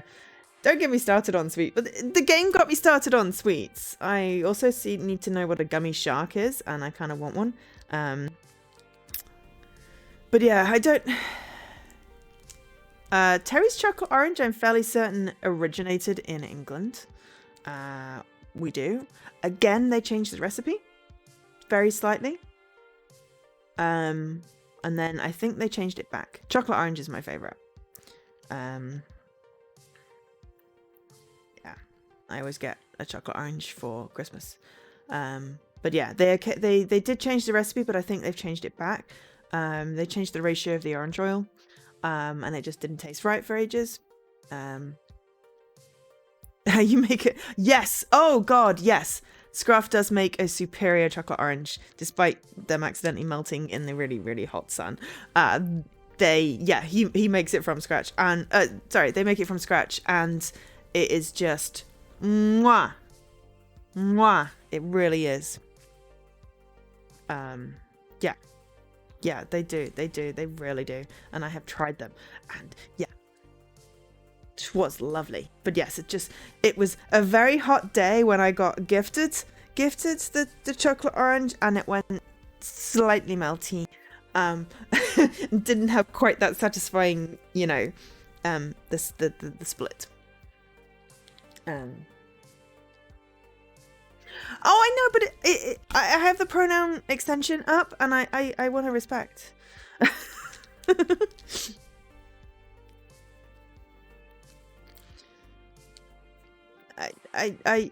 Yeah. I just want to be respectful. But yeah, I appreciate that. I'm happier using they for pretty much everybody anyway, just because it's easier to remember. But if someone has specifically set their pronouns on the pronoun extension, then I do want to respect those. But yeah, I've adopted slightly more. I was stuffing myself! I do this all the time. It's the hardwired brain versus the conscious brain, and sometimes the hardwired brain gets in there first. Yeah, I've recently changed mine to be more either or is fine. So I like to be respectful of other people's. But yes, Scruff, you do make the most amazing chocolate orange. It is better than Terry's. It's better than the original Terry's. It's certainly better than the current Terry's where they changed the recipe slightly. But yeah. But no, I have to go and see what maybe I'll do a little recce to the Tesco and see what the different recipe egg was that I'd seen that I stopped myself buying, so I can share with everyone. I won't buy it, but after Easter I am totally going out and buying cheap chocolate. It's just too expensive before chocolate, unless they put it on before Easter, unless they put it on offer. But yeah, I used to buy like the 12 packs of the cream eggs and just eat like 1 or 2 a day at Easter when they had them out, and I can't do that anymore. I suppose it's probably good, because I shouldn't, but it does make me sad. They changed all the recipes of the things I loved when I was a kid. Still pissed off about rhubarb and custard. Best sweet ever, and they just changed it and you can't get the old ones anymore. So yes, anyway, we need to find out what is in this candy shop and if there are any gummy sharks in there. So I peer into the building, my senses are overwhelmed by sweet. Oh, I can feel this. My teeth practically hurt from all the surrounding sugar. Yes, as much as I do like talking about sugar and chocolate and sweets and stuff, I sometimes don't want sweet. I very much like savoury as snacks. Though I did buy a pack of Sour Patch Kids because they finally came back in stock in the supermarket. But yeah, I'd more rather have like a packet of hula hoops or some cheese or some peanuts. I had corn chips and cheese last night. That was very tasty. And I've also got some lentil crisps, which are very nice. I much prefer like a salty, savoury snack. But I have to try and not to overdo it on the cheese because that is also pure fat, which is not great. But carbs is great as a snack. So yeah, I prefer that. I do have the occasional chocolate cake sweeties thing, but sometimes it's more of a my energy's low and I need a bit of a boost, and it's the only thing I can do that boosts it. Because caffeine doesn't do that. So then I will have sugar, but then you crash after, so you have to time it right, which is why I don't do it during Extra Life. But yeah, cheese snack is great. And weirdly, I'm not hungry talking about all this food, probably because I had soup for lunch. I need to decide what I'm having for tea though. I have various things in my fridge, so it's a choice problem rather than an actual sauce problem. But I do understand this. There is a brand of donuts, which I always forget. It's in like a white box with tiny green and red flecky things, possibly more green than red. And they do like they do donuts, and they are just so sweet. I can't eat more than one like bite. Krispy Kreme, thank you. Yeah, someone always pops in with the right name. Yeah, Krispy Kremes. Can't eat those at all. They are just so sweet. I much prefer like the supermarket donuts, like a Tesco or a Sainsbury's just jam donut, because it doesn't have that overwhelming permeation of sugar. Yeah, they are crazy sweet. I don't get it. I'm like, just like, you can just look at them and you can see how sweet they are, and like the smell. And then yeah, I think once I had one because someone had brought in a whole bunch, and it was nice, but I was basically hyperactive for the entire rest of the day, and I couldn't get to sleep, and then I had a headache. So I don't have those anymore. But I love a good jam donut, like a proper one. But yeah, no, I can't do the Krispy Kremes. I do occasionally. There's a donut van in the I suppose whatever the English equivalent of a mall is. I can only think of mall right now. Shopping centre. They occasionally have like crosstown donuts and stuff like that, and those are really nice. But again, they're quite big and they're sweeter, and I only have like one usually. But it's that. It's kind of like the churro dough, but bigger, so less sweet. Daisy made donuts as well. They were really, really good. So nice, like hot from the fryer. Nope, still not hungry. Okay, right. Covering the walls are assorted containers holding various types of candy, a rainbow of colours and confectionaries, filled to the brim with saltwater taffy, covered in chocolates. Not only do I take note of the delectable candy, but I also notice all the kiddies running around. I can't help but be reminded of the Funplex. Same atmosphere, just fewer games. Is there anything Daisy can't do?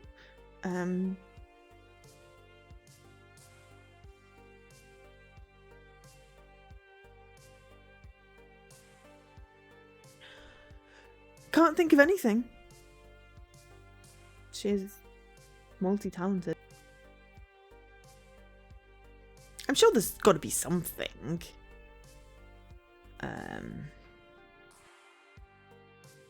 But nothing comes to mind right now.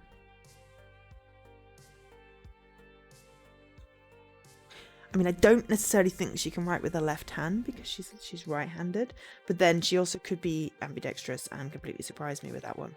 I'll have to ask her next time. Can she write with her left hand? Because that would be an interesting thing.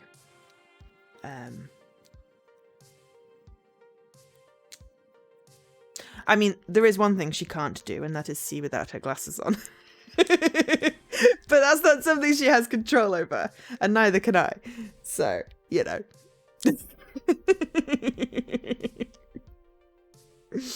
Anyway, let's. I don't think we're gonna get an inside of this sweet shop, so we're just gonna have to imagine it. I look over to the person behind the counter and give them a nod of understanding. I feel you, noble cashier, in your quest to maintain peace and order. Naomi and Tara recognize me and wave me over. Seriously? the budgie smuggler with kiddies around. You could at least put the towel around your waist, Teo. Yes, you look incredible, but still. Everything's a bit Faizu. I mean, no, I mean, if I can't read chat. I mean, I can, okay, so I'm very long-sighted and I have a lazy eye. So I can, like, unfocus and then I see two of things. But even at this distance with the size font that I've got, I can't read it. I mean, I know what it says because I read it when I could see. But then if I focus properly, both eyes working together, all I see is coloured blobs. I can't read anything even close up because my long-sighted. I mean, I would not walk into anything, but I would not be able to tell who someone was unless they had a familiar outline or were wearing specific clothing that I knew was the person. And yeah, I have no idea what that message, but I know it's subterfuge because I can see that it's the bright pink. But what it says was,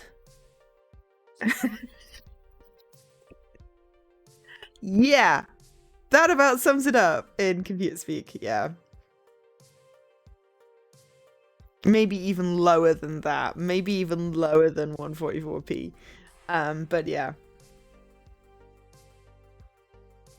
Either way, if you ever see me without glasses looking like I can see, it's because I'm wearing my contact lenses. But I wear my glasses a lot more these days just because I like these ones particularly. They react to the sun, so I can just go outside and it's fine. I don't get a headache from the sun. But I just like this particular thing. Though occasionally they get heavy on my nose because my nose is small.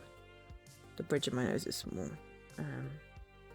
But then also things happen like yesterday where I got an eyelash behind my contact lens and it freaking hurt. Anyway. Over here, Harry! Come help us decide on what to get. I comply and go over towards them. Naomi is huddled over a table and is filling her arms with various desserts. I want one of these and two of these and a handful of this one. Oh, what's that over there? Wow. Candied apples. Oh, I have to get one of those too. Ooh. Not a big fan of candied apples. This is the best part about going to the beach. Look at how many different candies there are. I could just devour them all. Now, I pegged Naomi as having a sweet tooth, but Teo, with all his dancing, I would have guessed him to stick to a healthier diet. This trip is a vacation for all of us, so maybe he's spoiling himself. Or maybe he's buying them for like a little sister or something. So, what do you think of the place? Who, me? Oh, I've been here before, quite a few times. It's the most popular candy store on the boardwalk. My family and I would always stop by right before our long drive home. After a long day of swimming and walking and fun in the sun, a maximum sugar overdrive was a perfect way to end the day.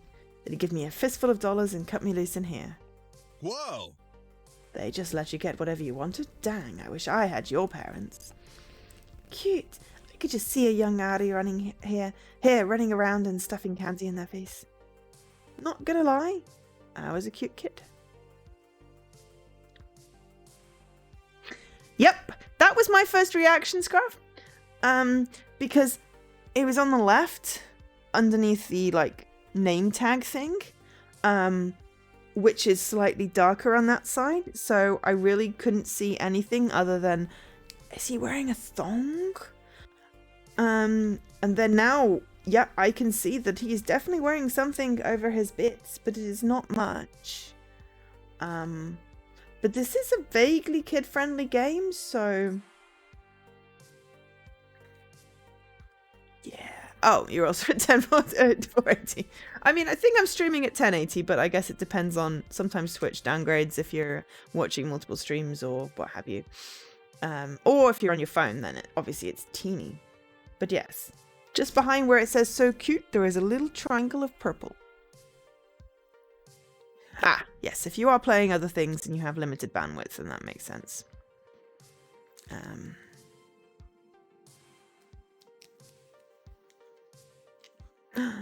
Oh no, we cannot lag while you're playing DPD.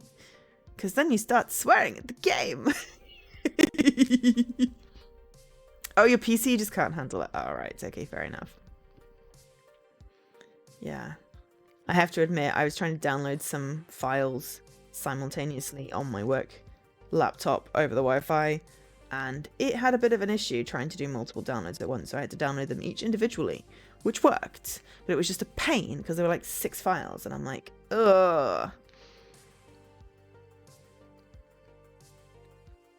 But yeah, when it was trying to just download 6 files at the same time, it just everything screeched to a halt. I couldn't connect to any other websites.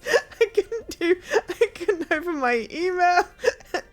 Like, tiny images weren't loading. It was ridiculous. It was like, oh my god, Chrome does not know how to manage memory consumption or, bandwidth consumption.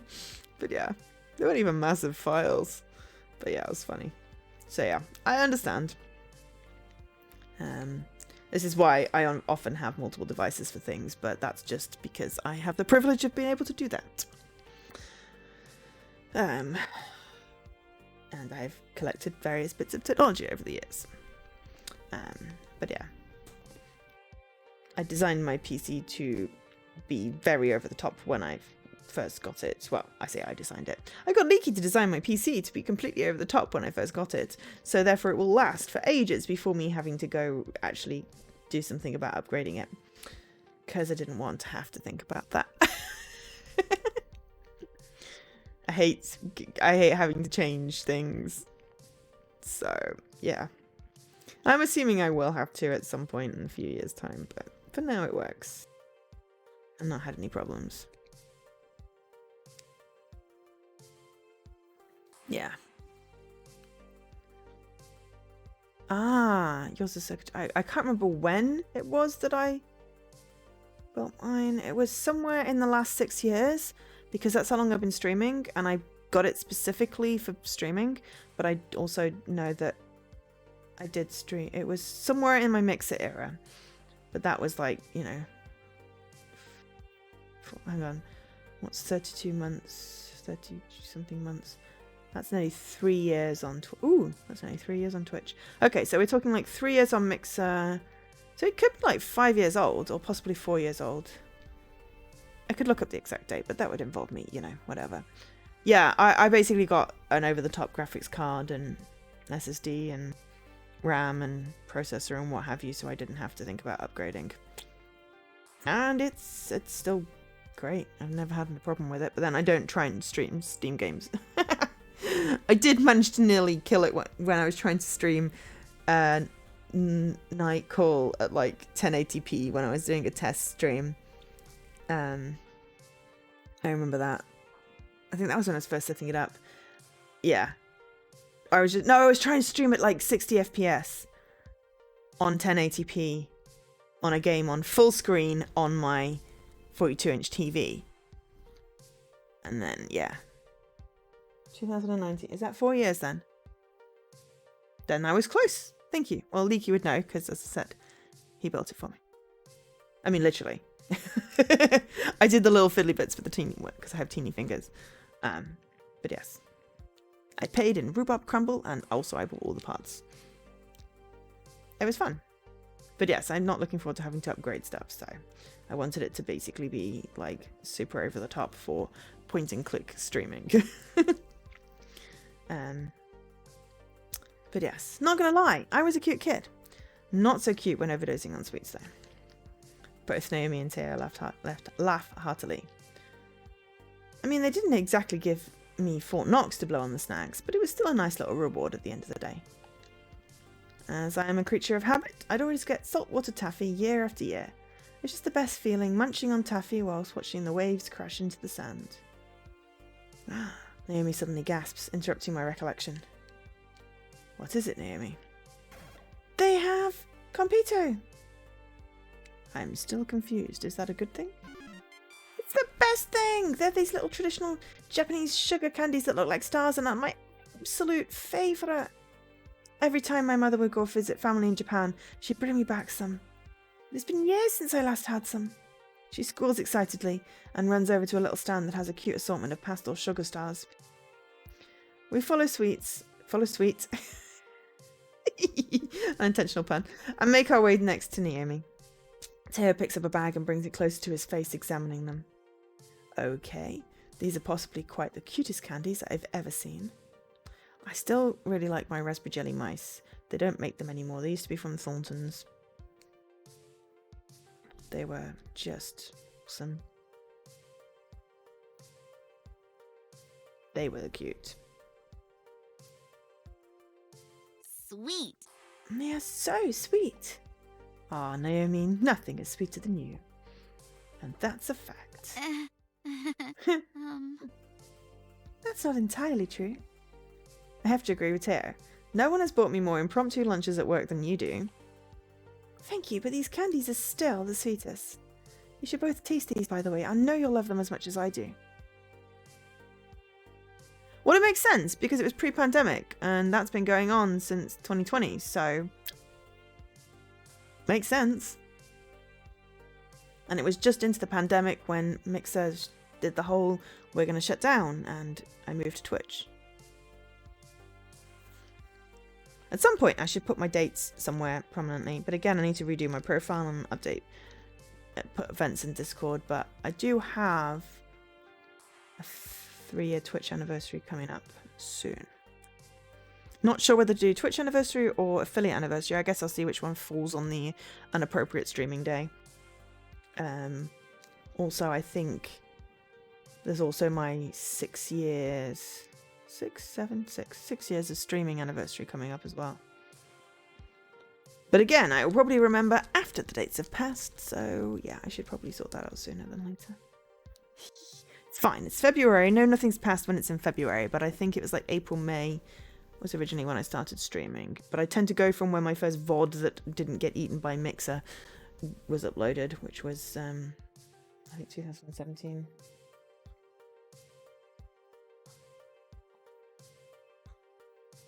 April 30th, 2017. Was the inner world. But I know I did some stories of Bethan before then. But I either didn't keep the VODs or they didn't save. Possibly didn't keep the VODs because I wasn't sure I was going to be streaming. But we can always take, you know, 30th of April-ish or somewhere around there as my when I started. So yeah, 6 years are coming up.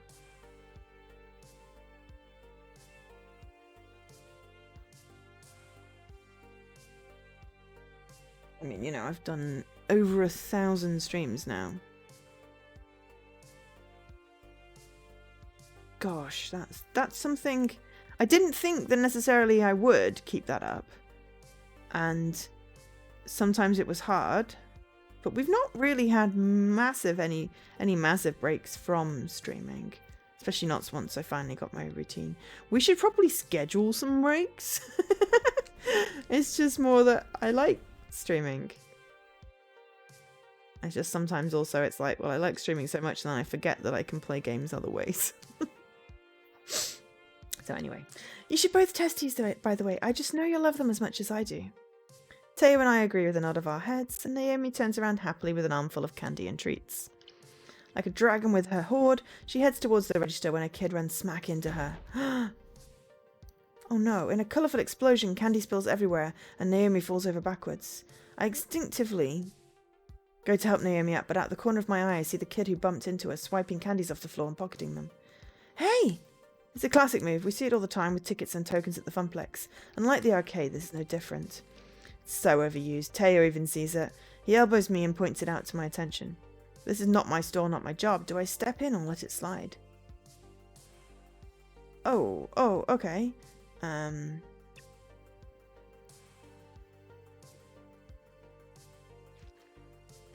mean, I want to help Naomi up. I also want to pick up the... I don't particularly want to pick up the mess. But if both Teo and Naomi have noticed and are not happy about... We get to see the whole package.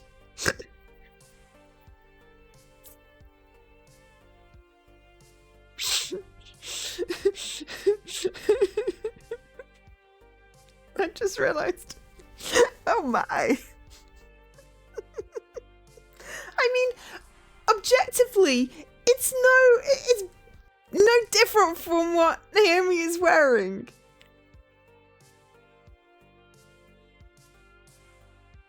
Objectively, it's possibly even in a bigger piece of material than what Naomi is wearing.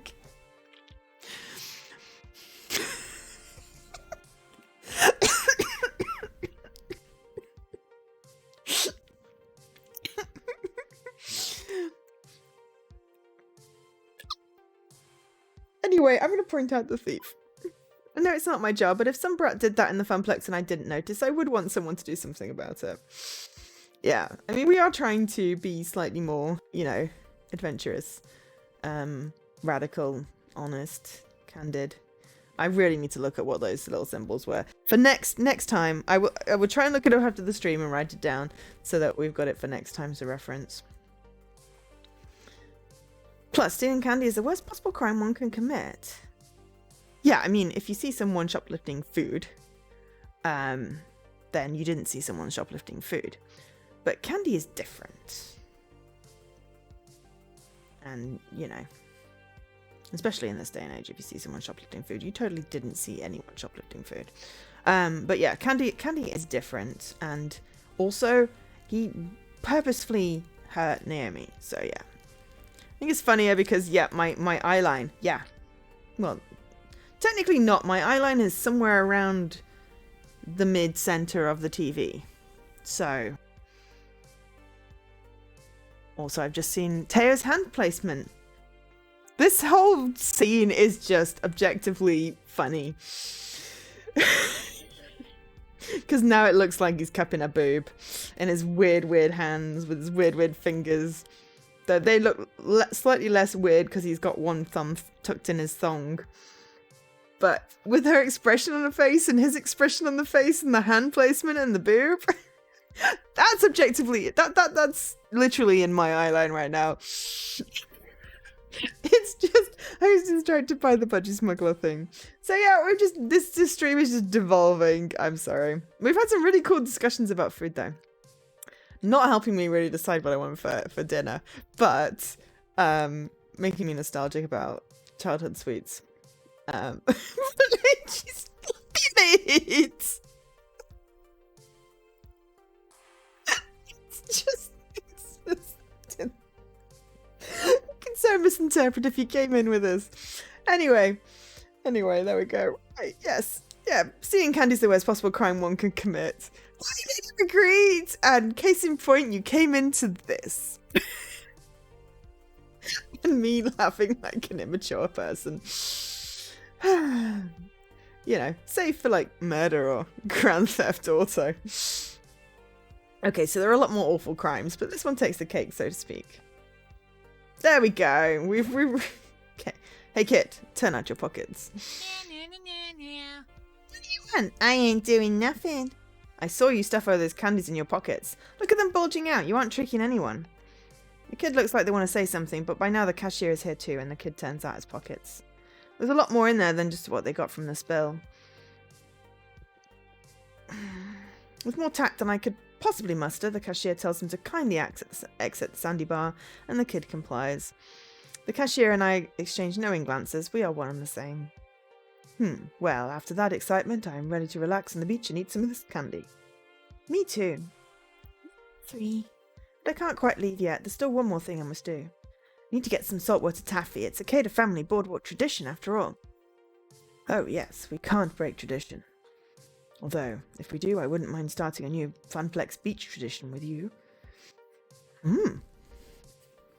Teo, please. This is one important, delicious decision Aria has to make. And the only correct answer would be for them to choose the cotton candy ones. Cotton candy flavoured taffy? Really? I wouldn't joke about something as serious as this. But it's like sickeningly sweet. Even I can't handle it, and I can handle a truckload of sweet. Well, what would you choose then?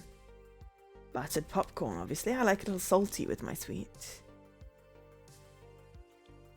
But that's sacrilege. I'm much more of a purist. Getting in a fight over taffy flavours isn't necessary. Both taste great, but I already know what I'm going home with. What's that, Ari? Grab bag. Okay, so personally, I hate saltwater taffy. Personally, I would probably go with the buttered popcorn to at least alleviate some of the sickening sweet. However, we love Naomi as a friend, and I want to get a plus point with her because we didn't get a plus point in the sandcastle because we were trying to be magnanimously neutral. So, even though my personal choice would probably be buttered popcorn, that's Teo point. We're going to go against my grain. My grain. Oh dear. We're going to go against my usual thing to play it as me and go with I'm playing it for Naomi. And cotton candy. The sweeter the better, and cotton candy is on top of that list. I agree with Naomi. Cotton candy is my favourite too. Hooray! See, we wanted a plus Naomi. Because we got very ahead with Queen Bee, and I want to do as much Naomi as I can. Because she's awesome. The two of them are just really, really cool characters. They're the ones that I've glommed onto. I mean, all the rest of them are really nice, but those are the best. And yeah, you can tell that this represents, you know, my personality. Almost. If you sort of label it as like empathy and social justice and then basicness, that's me. And not understanding humor and not getting the societal rules. Yeah. Basically, this is me in a nutshell. And of course, I like the gamer and the geek. Because I'm a gamer and a geek. Hooray! Heathens, both of you. But of course, that just means more butter popcorn taffy for me. I think that about covers it. Shall we blow this popsicle stand? Oh, they have popsicles too! Once again, Naomi's got her arms filled to the brim with candy and she nods enthusiastically. Teo's picked out some of his favourites too. We each take our turns in line, and before we know it, we're happily carrying our stash with us onto the boardwalk. Oh, I almost forgot! She stops abruptly, digs through her bag for a moment, and pulls out the computer. Yes, I've been wanting one since you pointed them out. Naomi opens the bag, and both Teo and I pick one out, popping the sugar star in our mouths. Both of us smile wide, enjoying its sugary goodness. Love it. Oh, that is so yummy. For real, Naomi, it's my new favourite candy. It's very good. Maybe next time I'm at the Sandy Bar I'll get some of these instead of taffy. Next time I'm here, because with the Funplex riding high in the world, bet we could afford a next time, and another, and another. Thank you for introducing me to a whole new world of flavour, Naomi. Anytime, Teo. Maybe if I can change your mind on candy, I can convince you to dance a little lighter on Showtime stage as a delicate cabinet. But then I wouldn't get to see you as much on the Funplex floor. Very true. I've got my candy haul, so my work here is done. I got places to be. And I want to take some time taking in the sea breeze. Catch you later. I will need to clear my senses of sugar too. We'll catch up with you later, Ari. Bye-bye, Budgie Smuggler. Once alone, I open my bag of saltwater taffy, pick one out and eat it. I let the taste fully consume me. Now this is a perfect vacation. Who to hang out with? Okay, so I think funnel cake because we're going on the food bent. Also, we like Queen Bee, and we haven't really had a chance to talk to Percy at all.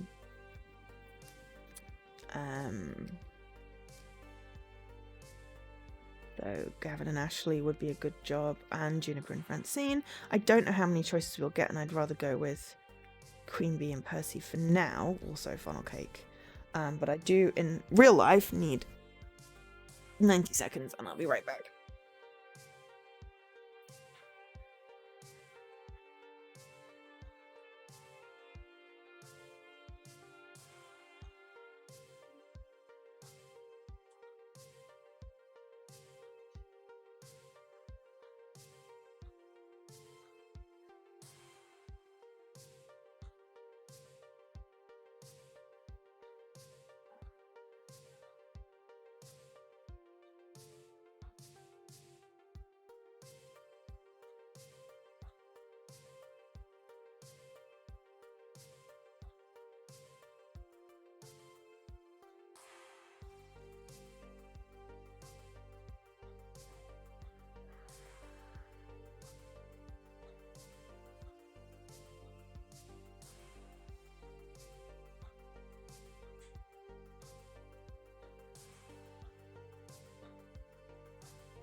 I'm back. Sorry.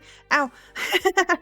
Unplanned double dog walk. Nice. Well, that's fine. You're allowed to have a life. I'm not expecting everyone to always be here. You know, other people go outside. You did miss the fun bit with the slightly awkward hand positions and the very, very, very lack of beach material. So you may have to catch up on the pod for the last, 10 minutes. Also, we've been discussing lots of food and sweets and everything. But yes, hope you're doing okay. And also hope you're doing okay, Lady McGree. And we're going to go get some funnel cake. Sitting on some benches just outside a fried dough stand. I love fried dough. Percy and Queen Bee are sharing a funnel cake dusted with white sugar. Seriously, you've never had this stuff before?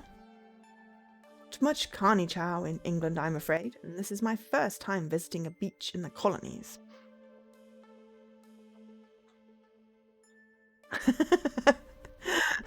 Oh, you want to know what happened to Percy? Okay, well I can catch you up. So Percy, on the guy with the beard, that's Percy, as you can tell, because it literally says Percy under him right now. He was doing his Moopy speedrun thing, and he basically had a heart attack, or the equivalent of a heart attack. He has some sort of congenital thing, and he's like, I have 2 years to live. And I was like, oh no. So that's really sad. And I don't really know much more than that because we haven't really talked to Percy. But I will have to now do a run through this game where we find out more about Percy. Because, you know. I know, right? Yikes. But this is going to be our friendship run. We're not interested in romance, relationships, or what have you. But I do there are endings with romancing each of everybody, so I will want to play through and do different conversation options and see what we can get. Oh, right. You did your walk, and then Milo's best friend turned up. Well, that is a really good reason to do the walk again, you know. This whole sort of concept of fresh air and exercise is supposedly good for you. I did leave the house yesterday. I met up with the delightful streamer, Stammy Kelsch, and her partner Dave, and also with Vicky. And then we had pancakes. I made the pancakes. We didn't have pancakes out. But yeah, so I did go outside, but it had been the first time I went outside properly for many, many weeks. I need to go outside more. It's just sometimes it's hard to leave the house. Unless I have a reason. I don't generally have a reason these days to leave the house. But I have too much to do in the house. So yeah, it's hard to know what to do. And it's not like the air here is particularly fresh anyway, though if I do go out, I do tend to choose water or, you know, park for a walk. But anyway. Wait, you can eat this, right? It's basically fried grease and sugar. Your heart won't explode? It's not an issue of artery congestion, and Lord knows I eat plenty of instant ramen and fast food. One little sugary treat won't be the tipping point. Oh, hey. Oh, hey, Ari, join us. No, we can eat this huge thing by ourselves. I settle in to pick at the delicious fried dough, just like I used to have back when we came here regularly. So, Percy and I were talking shop, and even though you aren't a pro gamer, she might not be, they might not be, but I am, maybe you've got some valuable input, you know. See, our Moopyaholic buddy here doesn't believe in being a full-time professional gamer. Don't think so. It's not that I don't believe in it, I just don't see it as a stable occupation for a young person to undertake. Yeah. If you're entirely reliant on the wavering loyalty of corporate sponsors and streaming subscribers, alongside any prize money you may or may not be winning, well, I suppose I'm just too risk-adverse to walk that path. I prefer a sound investment. Whereas I love risk, no reward. Yeah, at any moment it could all come crashing down and I end up living in my parents' basement again, but I love to fight for my future. Just like Ari, they were an unemployed bum before finding the funplex, so nowhere to go but up. Hey now. not like I was living under a bridge. Opportunity knocked and I answered. Didn't actually plan any of this. I feel like that's a fine response, humor-wise. That sounds vaguely corny. That's the basic. We're not basic, right? I'm gonna go with, hey, it's not like I was living under a bridge. So, we have tiny weeny bit of humor that no one understands. But yes, basic is finally not our second trait. It is our third trait. Yeah, I'm not basic. Sorry, I'm reasonably unexcited about that, but hey. Unreasonably excited, not. Or reasonably unexcited. I don't know. Something words. I wasn't exactly calling a cardboard house home and selling matches to passionate strangers to survive the cold winter. I was between jobs, but I could have taken other opportunities, including one at Juniper's office for that matter. And you didn't. You chose the Funplex, or maybe the Funplex chose you, but look, that's not my point. Not saying my path's for everyone, abandoning the safer road in favour of the wild ride. It takes a certain mindset to make that work. But I promise you that those of us willing to make that leap are having a more rewarding life as a result. But it's not just about making the leap. You have to have a certain amount of extroversion, really. Because it's a lot of peopling. And a lot of, building up your brand. And you need energy for that. And then there's a certain amount of luck and genetics and skill. It's hard to make a career out of that stuff. You've really got to be willing to, put in, 24/7, 365. It's a full on. It's like, being a celebrity as well. You don't get to then be anyone but the character that you choose to play. I mean, obviously, I would love to be able to retire and stream full time. But it would be once I've made enough money that I can afford to live if streaming isn't making me any money. But I can totally see myself, when I'm retired. The hair, I'd be about the same, hair a little bit more grey. Probably slightly different glasses. But I can't imagine it'll change much over the next however long it is until I can actually retire. 20 years? Oh god, I'd want to retire sooner than that, to be perfectly honest. No, maybe, I don't know. But yeah, anyway, the point is that would totally be a thing I could see myself doing, provided that, my hands don't go. Or, games get to a point where you don't need to use your hands as dexterously. And VR's improved so it doesn't make you motion sick. Anyway, the point is that I kind of wanted to continue streaming, but I also have to have a full-time job as well. And I don't have the energy, the personality to go out there and build up a brand, and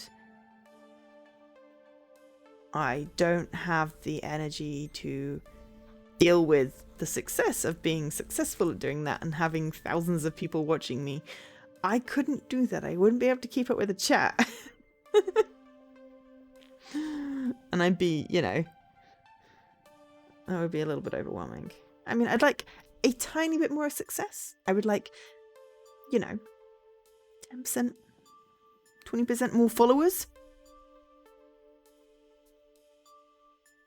Kind of happy with the dozen people that come and watch regularly. That's great. It's a little community, I hope.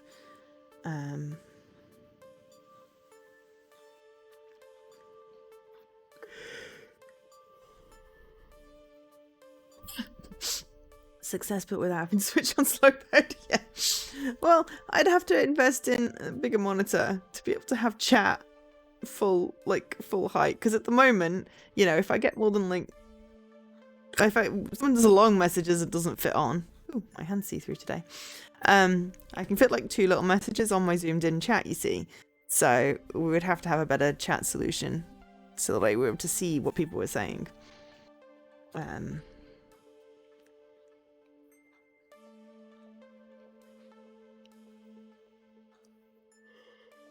But yeah, I'd settle for hitting my follower goal this year, preferably sooner rather than later, and for having a successful extra live stream. Because that always makes me feel great.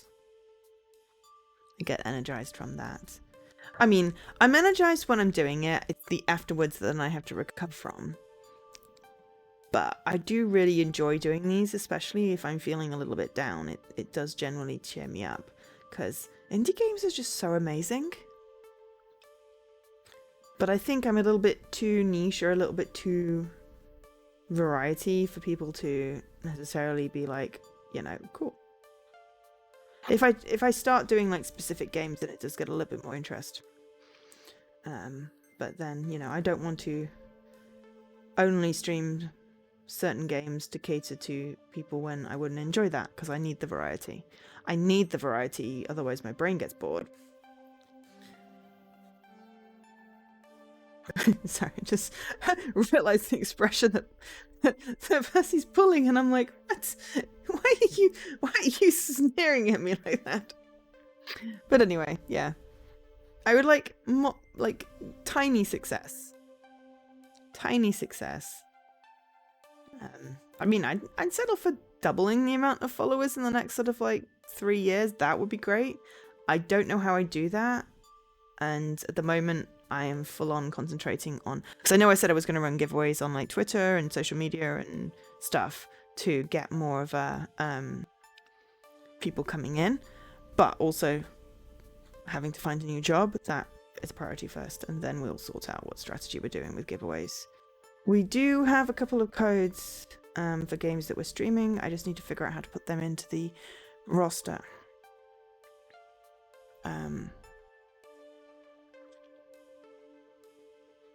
And I also need to figure out what the heck I'm streaming this next week. But anyway.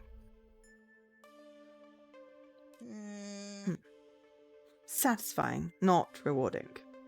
Being a school teacher is satisfying, but sadly society does not reward its reward at its due. Many satisfying paths in life are also fraught with disaster due to this. It's survivorship bias. People see rock stars and football heroes and think they can make it big too, but those success stories are percents of a percent of a percent. What happens later in life to the sports hero who abandon all other paths? Skills do you fall back on when your window closes? I mean, if you've made like 7 figures, then I think you're fine. As long as you know how to manage money. You've succeeded so far, Queen Bee, but remember, not too long ago you were terrified of being drummed out of your team and tossed on the street. I wouldn't say terrified. It's more like a mild reluctance at best. Couldn't you pursue dominance in your game of choice without making your entire existence? I don't really play Moopy all day. I trade stock in my off hours. Why not consider a day job with your gameplay occupying the remaining hours? I mean, that's what I do. Nope. No way. No way, no how. Fist of Discomfort takes absolute dedication. I can't be at the top of my game, at the top of the game, if I'm also flipping burgers or filing paperwork. Percy, competitive level play requires intensive training. I mean, yes, that is the thing. If you're doing esports, then that's definitely a thing. You can't get around the time investment, but you can make it pay double. That's where the streaming comes in. Whenever I'm training, I'm streaming. Subs and donations make me money while my skills go up, up, up. It's a win-win. I suppose I can see the need for time investment, yes, but it's not like streaming revenues are stable either. Oh boy, howdy. I mean, mine all go to charity, but yeah, subs have been down. Subs have been down. But that's fine. I'd rather people donate directly to charity than 50% to Bezos, but, you know. Sometimes, you know, being not qualified for the payout yet, and I won't again this month, I imagine. It just means that I can't do my first payout to Extra Life to start off the campaign. But hey, again, we'll try and get stuff in there. Just need to get a new job sorted, and then we can make some plans. But anyway, perhaps Ari can help settle this question. What do you think? Is it better to wholly devote your life to a risky proposition in search of happiness, or to hedge your bets and find balance? I mean, in the context of this game, Queen Bee's totally right. In the context of me personally, Percy's right, because that's what I do.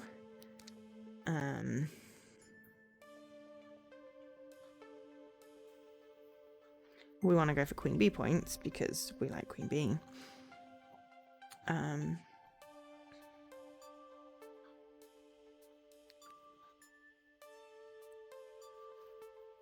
it's not like I have any esports thing that I could fall back on. I really am doing what I can do.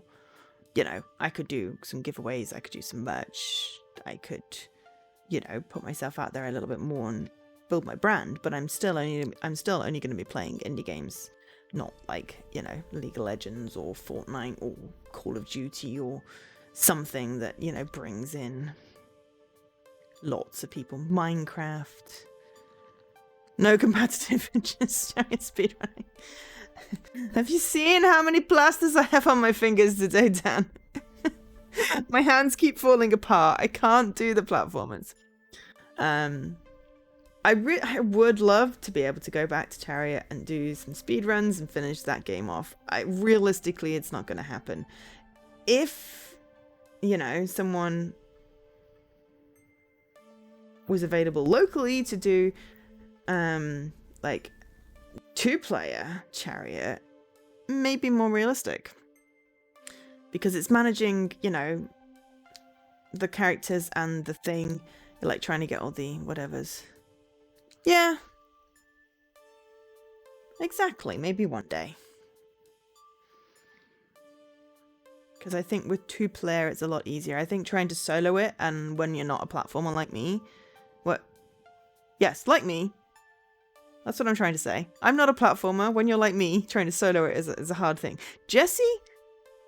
I have utter confidence in the fact that he could solo that if he wanted to put the time in to finish that off. And I know people that have. For me, I think it would be easier to do it co-op. And we did totally try and do the thing. We were going to do it on... We're going to try and do it on Mixer with, like, the co-pilot... shared controller, whatchamacallit, and then Mixer disappeared and we didn't get a chance to look into that. Not sure how good that could have been, but we could have tried. But yeah. Maybe one day we could do some cooperative gaming.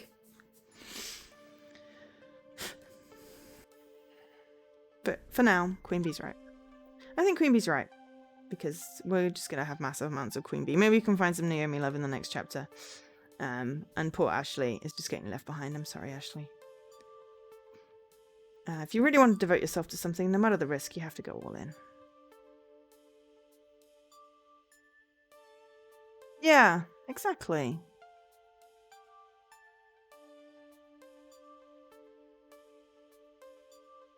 There's probably something on the solution.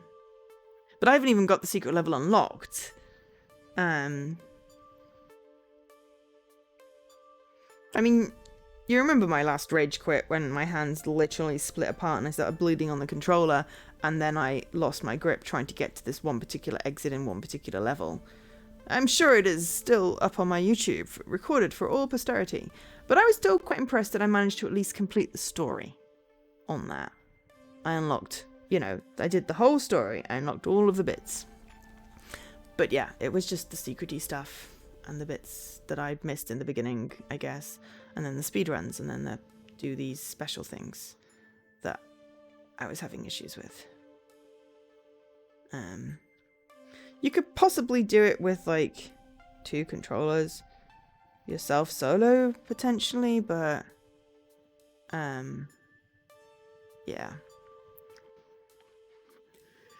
It's not something I really want to put in the dedicated time to do either at this particular point in time, because I have just so many games. I've got a bunch of point and click still to finish and play. I've got so many games that I want to stream. And I'm not a platformer person.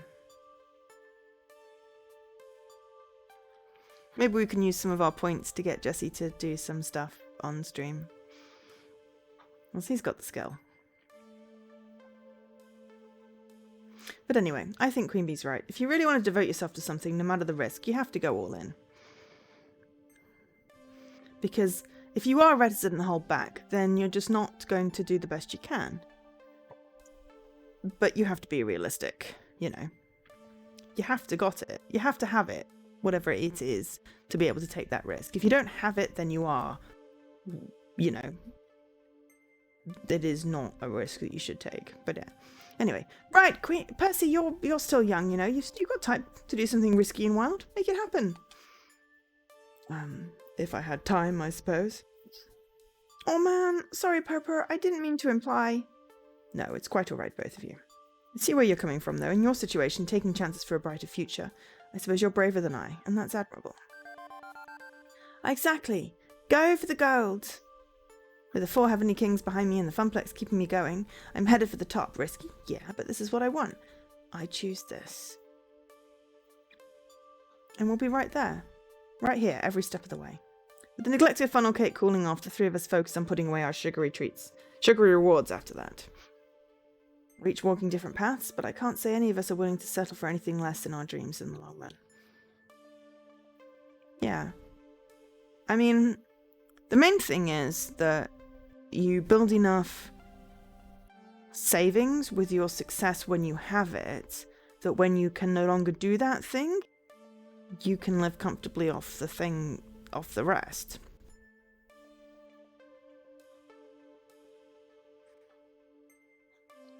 Hi, Jesse. I mean, if you want to come to England to play Chariot with me and Dan, then we would totally. I have a spare room. But I think what you missed was me saying that you can totally solo the hell out of completing Chariot. Me, with my mediocre platforming skills, need help. Was basically a summation of the last whatever minutes I've been blathering. And I was then wondering whether we should request with channel points for you to do some charioting to show off your skill. It was all complimentary. We also have been talking a lot about sweets and chocolate and food, as always, because this is my stream. Welcome to How to Feel Hungry with Joe! As well as story time that keeps getting interrupted because my brain's doing jumpy things again. Oh yeah, you totally could. I mean, I've seen that you've completed like level 5 platformers. I don't think Chariot's classed as a level 5. But it requires possibly a little bit of perseverance on some things and a little bit of practice.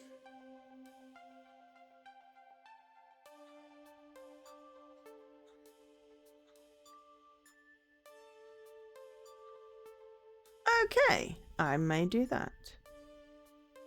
I believe your request queue is enormous though, so... It would be interesting to see some stuff. I have to have a look what achievements you've not got, and maybe I do an achievement request. So then that gives us a bit of focus. Ooh, who to hang out with. Right, okay, so... Gavin and Ashley checking out. Okay, we only get to pick one of these and we won't be able to do the other one. Ooh, and because I've been blathering lots about food, we are good in timing. So this will probably be the last bit of the game. So... I'm not particularly attached to either of these. Obviously, it'd be nice to build up some more friendship with Ashley. Juniper and Francine don't have friendship gauges, and we're not planning on dating Juniper, so probably let's go check out Gavin and Ashley, and we can stare at Gavin's amazing arms. The primary appeal of this place for me was always the arcades.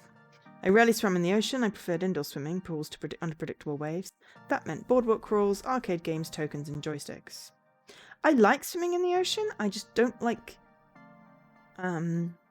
salt water stuck to my skin, so I'd need to have a shower after I got out, which was always fine in Italy because there was a shower on the beach. So as long as there's a shower, I'd totally go in the ocean. I do also like indoor swimming. I also don't like the feel of chlorine on me, so again, the shower. Fresh water is great, but you can't swim in fresh water so much. It tends to have to be treated, because otherwise it gets icky stuff in. But anyway, I do like the ocean. I just, yeah, don't like dried salt on my skin. Dried chlorine. but I am very much a swimmer. I don't like being too hot, so swimming was always a good way to cool off. Although, as I approach one of those open arcades, well, I don't see a single joystick. Impressive. Interesting. I'd hazard these games are 100% redemption games. I suppose it's for the best. Naomi's distracted by looking for saltwater taffy. She'd hate this place. I've noticed this industry trend away from anything vaguely resembling a traditional arcade game and towards touchscreens and prize tickets. I suppose it was inevitable. If not for a strong showing for joysticks through the 80s and 90s, it would have happened sooner. A game's a game, you know. I can enjoy just about anything. Oh, and hey, there's a pinball. You like pinball, right, Gavin? Ooh. And skee-ball. I love alley rollers. What? Huh? Technically, skee-ball, depending on spelling and hyphenation, is a registered trademark. These are simply alley rollers, manufactured by a different company. Ah, that's cool. I just like swimming because it's exercise you can do without having to put weight on your body.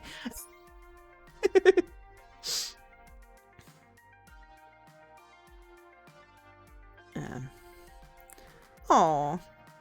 Yeah, I used to go regularly to the pool. Like, at school specifically, I used to have swimming lessons, swimming classes, and like PE, I chose swimming as the option because, you know, why not? But you used to be able to go swimming in the pool at lunch, so like every single lunchtime I would do that, because it was just brilliant and I loved it. I do not swim as much regularly these days because public pools tend to be less about swimming, more about splashing around, which is fair enough. Just I like swimming, and then finding out when the lane swimming is usually a bit of a lesson in puzzle solving that I can never figure out.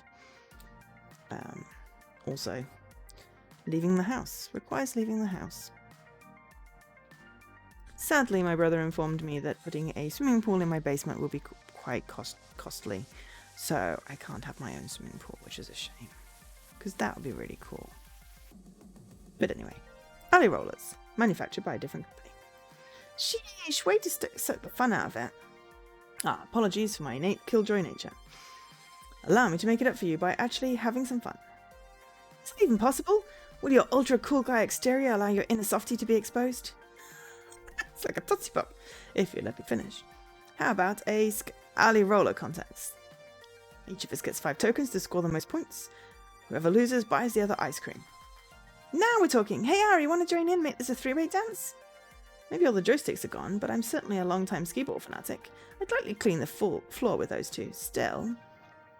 I'm a skee-ball wizard. I got this. May the odds be ever in your favor. Ice cream. I'm in. I mean, any of those are great, but I'm trying to go for more, you know, confidence. So I'm a skee-ball wizard. I got this. And yeah, we're still going with empathy as our top stat, but I'm also going for trying like adventure-ish. I really need to look at what these stats are called for now. So yeah. You're going to get it now. You take a shot at the skee-ball wizard. You best not miss. That's the spirit. I can smell that victory ice cream already. And it smells like victory.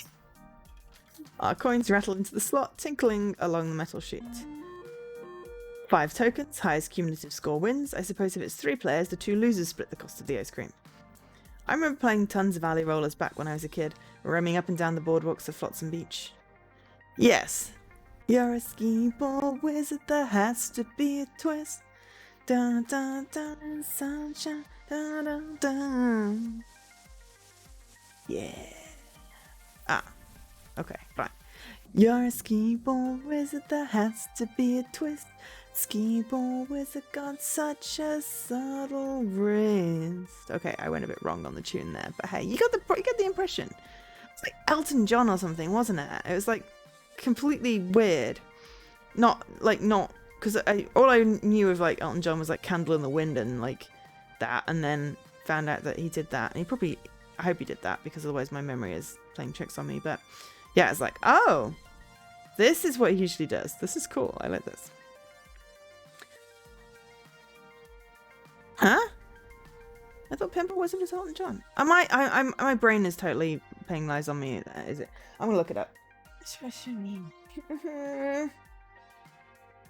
Okay, I'm just gonna look at it. I can't tell if Dan's joking or whatever here. Oh, it's the Who! So Elton John did do Pinball Wizard. Yeah. It was the Who that did it originally, but Elton John did do Pinball Wizard. I'm not imagining it. It's on the album Tommy. He did it in 1974.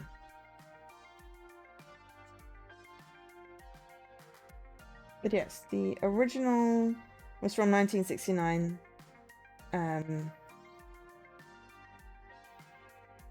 By the Who. But Elton John did sing Pinball Wizard. Obviously it was just a cover, but still. I didn't misremember. I like his version better anyway. You're not going to make me doubt myself there, Dan and Milo. Anyway, I remember playing tons of alley rollers back when I was a kid, roaming up and down the boardwalks of Flotsam Beach. Like riding a bike, those are physical skills you never really forget. My grip on the gnarly old wooden ball feels completely natural, even now. We drop in our tokens and line up for our first throws. It takes a few rolls for me to find my sweet spot. But eventually, I'm right where I need to be in the scores, which unfortunately can't be said of my co-workers. Oh, come on! Totally should have landed that one hundo. Rather disappointing. These machines are a bit beat up from exposure and play. I wouldn't be surprised if they're unbalanced. Or they're rigged like those carny games Taya and Percy were playing early. But they aren't. I'm hitting my shots, no problem.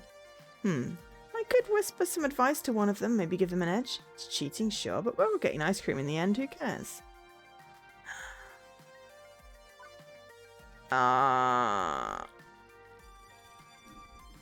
Let's go with psst. I lean in next to Ashley and whisper her a hot tip. Aim for the 40-pointer with every throw. That way you'll always net a consistent amount of mid-tier points. Yeah, let's just get a little bit extra of Ashley. I mean, we can still win, but, you know. Instead of wildly aiming for the honeypot of 100 points, Ashley lines up for a shot right down the middle and scores a sweet throw. Soon enough, the game is over, with Ashley just barely pushing past my score and Gavin far behind. Ah, well, I gave it my best.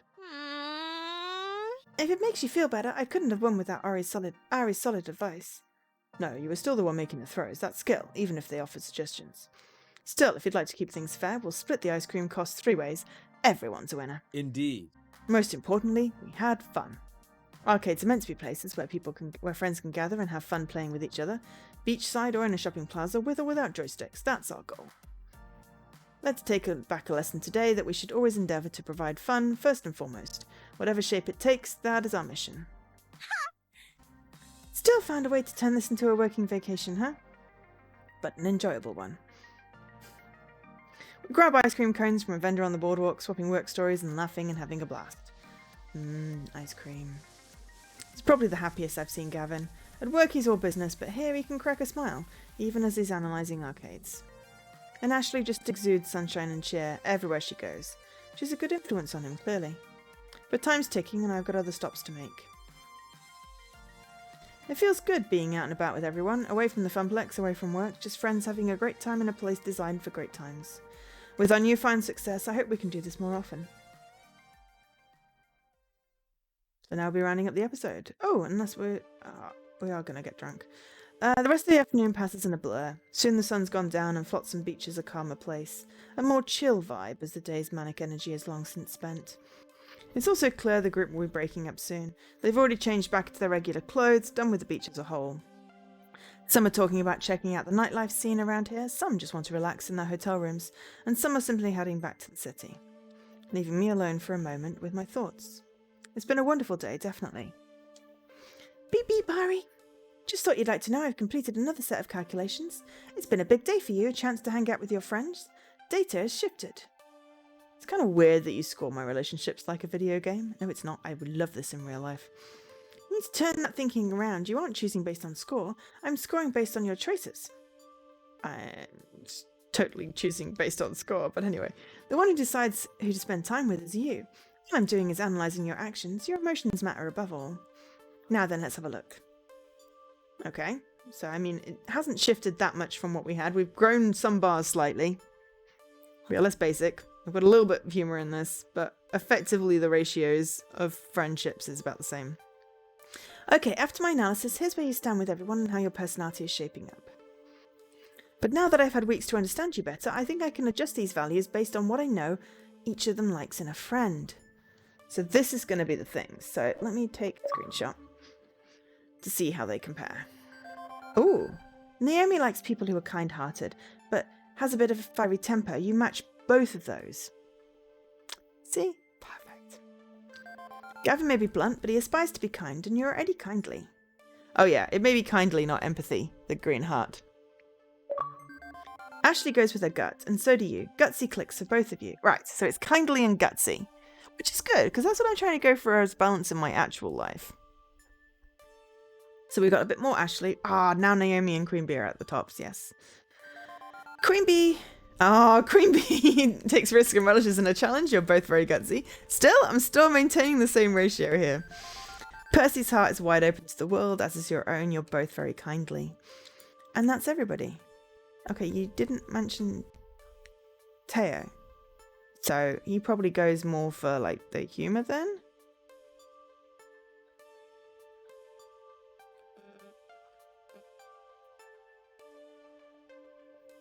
As the group, I say you're closest to Queen Bee, Naomi and Ashley. Which is what I was going for. It's been a wild ride, hasn't it? This whole web of social interactions provides some delicate numbers for me to chew on and some fun times for you. So, it's basically the same as it was before, just with slightly less Teo. I'll admit, I've gotten more out of the Funplex than just a paycheck. To be fair, it probably sets up like this save file as being in a good position to romance like a lot of people. It may be that we can do a slightly more kindly, funny, balanced, whatever those ones are, playthrough with the guys. And then be able to maybe spin off the romances a bit easier. Than having to play through the whole thing several times. However, we will at least play through one, if not two more times to get all the different beats of stories that we didn't get to do the first time. Because there were a lot of choices that we made that would have changed what we saw. So, in all the chapters, not just this one. So yeah, I admit, I've got more out of the Funplex than just a paycheck. Indeed. Well, that's enough math for one day. The night is young, but it seems your friends are already off on dates or off to explore the city. I hate to leave you high and dry while they're all out having fun. I could search for local entertainment suitable to your tastes. I don't know, probably just go back to the hotel room and watch TV or something. And that's when someone notices I've been having a very prolonged conversation with my phone. Juniper's going to be mad at us. Hey, Ari. I was thinking of heading out to the movies tonight if you've got no other plans. I mean, we typically cap off a good day with cartoons on the couch, right? It's true. Juniper's been my BFF for years, and many an evening's been spent in front of some streaming video or another. If I'm not looking for romance, Juniper's the right one to turn to. We're already friends and a half. Sure, I'm game. What's playing? Cartoons! Well, some avant-garde indie animated film playing in a podunk little theatre off the main strip, but basically cartoons. Let's get going. I want to get oodles of snacks before the show starts. I pocket my phone and follow along as Juniper leads me off into the cool night air. Excellent. So, do we have a cinema thing? Yes. This one's slightly longer, but it could just be because we were talking a lot about food. But that's fine. We've got a wee bit of extra time today. We didn't do a stream yesterday. It's going to be a 5-stream week next week, though. So we may plan things so we can do slightly shorter streams. We may not. I don't know. I feel like I'm going to be tired, but also I like streaming, so yeah. Anyway, as Juniper scarfs down popcorn and I devour overpriced candy, I've got time to ponder things. Life is good. Today's proof of that, one solid day of good feelings shared between friends. This is what I want.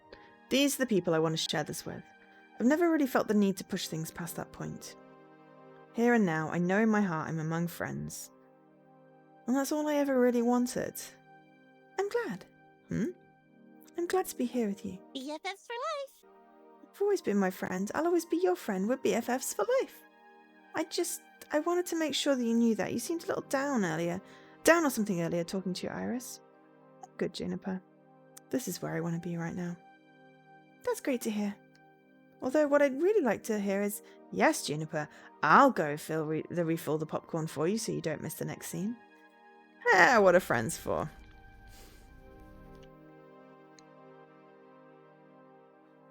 We always have the little Juniper moment afterwards, so that's cool. I called our lunchtime party the high watermark, one perfect moment in time, and I was right. One perfect moment. And in the difficult weeks ahead, no! I'd cling to the memory of perfect moment in the hopes the wave would roll my way again. No! Level 5 of Arcade Spirits completed. That is a bloop. And a bloop. And a buzz and a pyoing. So far you've scored 16,500 points. You're winning friends and influencing people. Oh, and pizza fact time! 3 of the top 10 weeks of pizza consumption occur in January. More pizza is consumed during the big game week than any other week of the year. Do you want to save your game before proceeding to level 6? Save the game.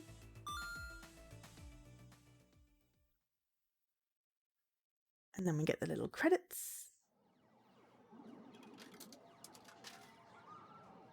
Arcade Spirits. So we've saved, so we will return to title. Oops. And we will look at our prize. So, oh yes, so the next one's Hit the Lever. Then we've got New Game Plus and Kill Screen. So, yeah. One would hope that... One would think that, you know, it sounds a little bit like things don't go quite so well. And I don't know, because the beginning has been so great. Moopy Early Draft. Oh, it's a little bit like Pac-Man. But yeah. An homage to the classic maze games of yesteryear mixed in with a roguelike dungeon crawling experience. Moopy is designed as a combination retro arcade title and action RPG. Potions grant various power-ups such as speed, stronger magic missiles, and a single-hit shield. Your goal is to find the key and reach the door, but for maximum points you should hang around long enough to collect all the dots. Monsters will continuously emerge from the walls to discourage this though. The randomness of the mazes and monsters is actually fake. If you know the patterns, you can manipulate the RNG to give you easier mazes and less monsters.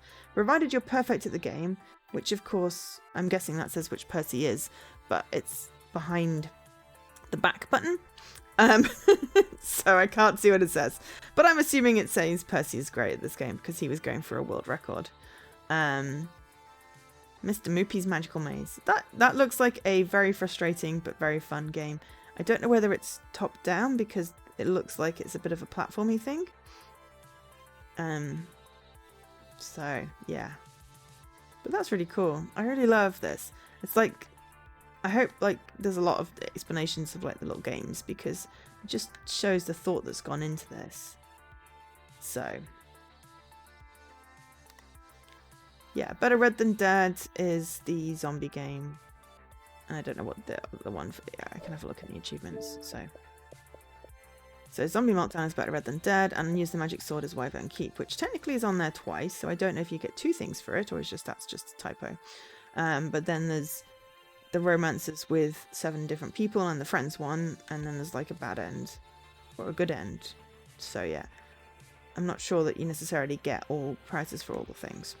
But we're going for completing all the levels, and then getting friends with everybody, or non-romance option. That's what I'm going for with this. Right. Oh, and it's 6. It's 3 hours on this one. Slightly longer than the usual sort of like 2-hour 40, but we were talking a lot about food, which is great. I really appreciate that. So,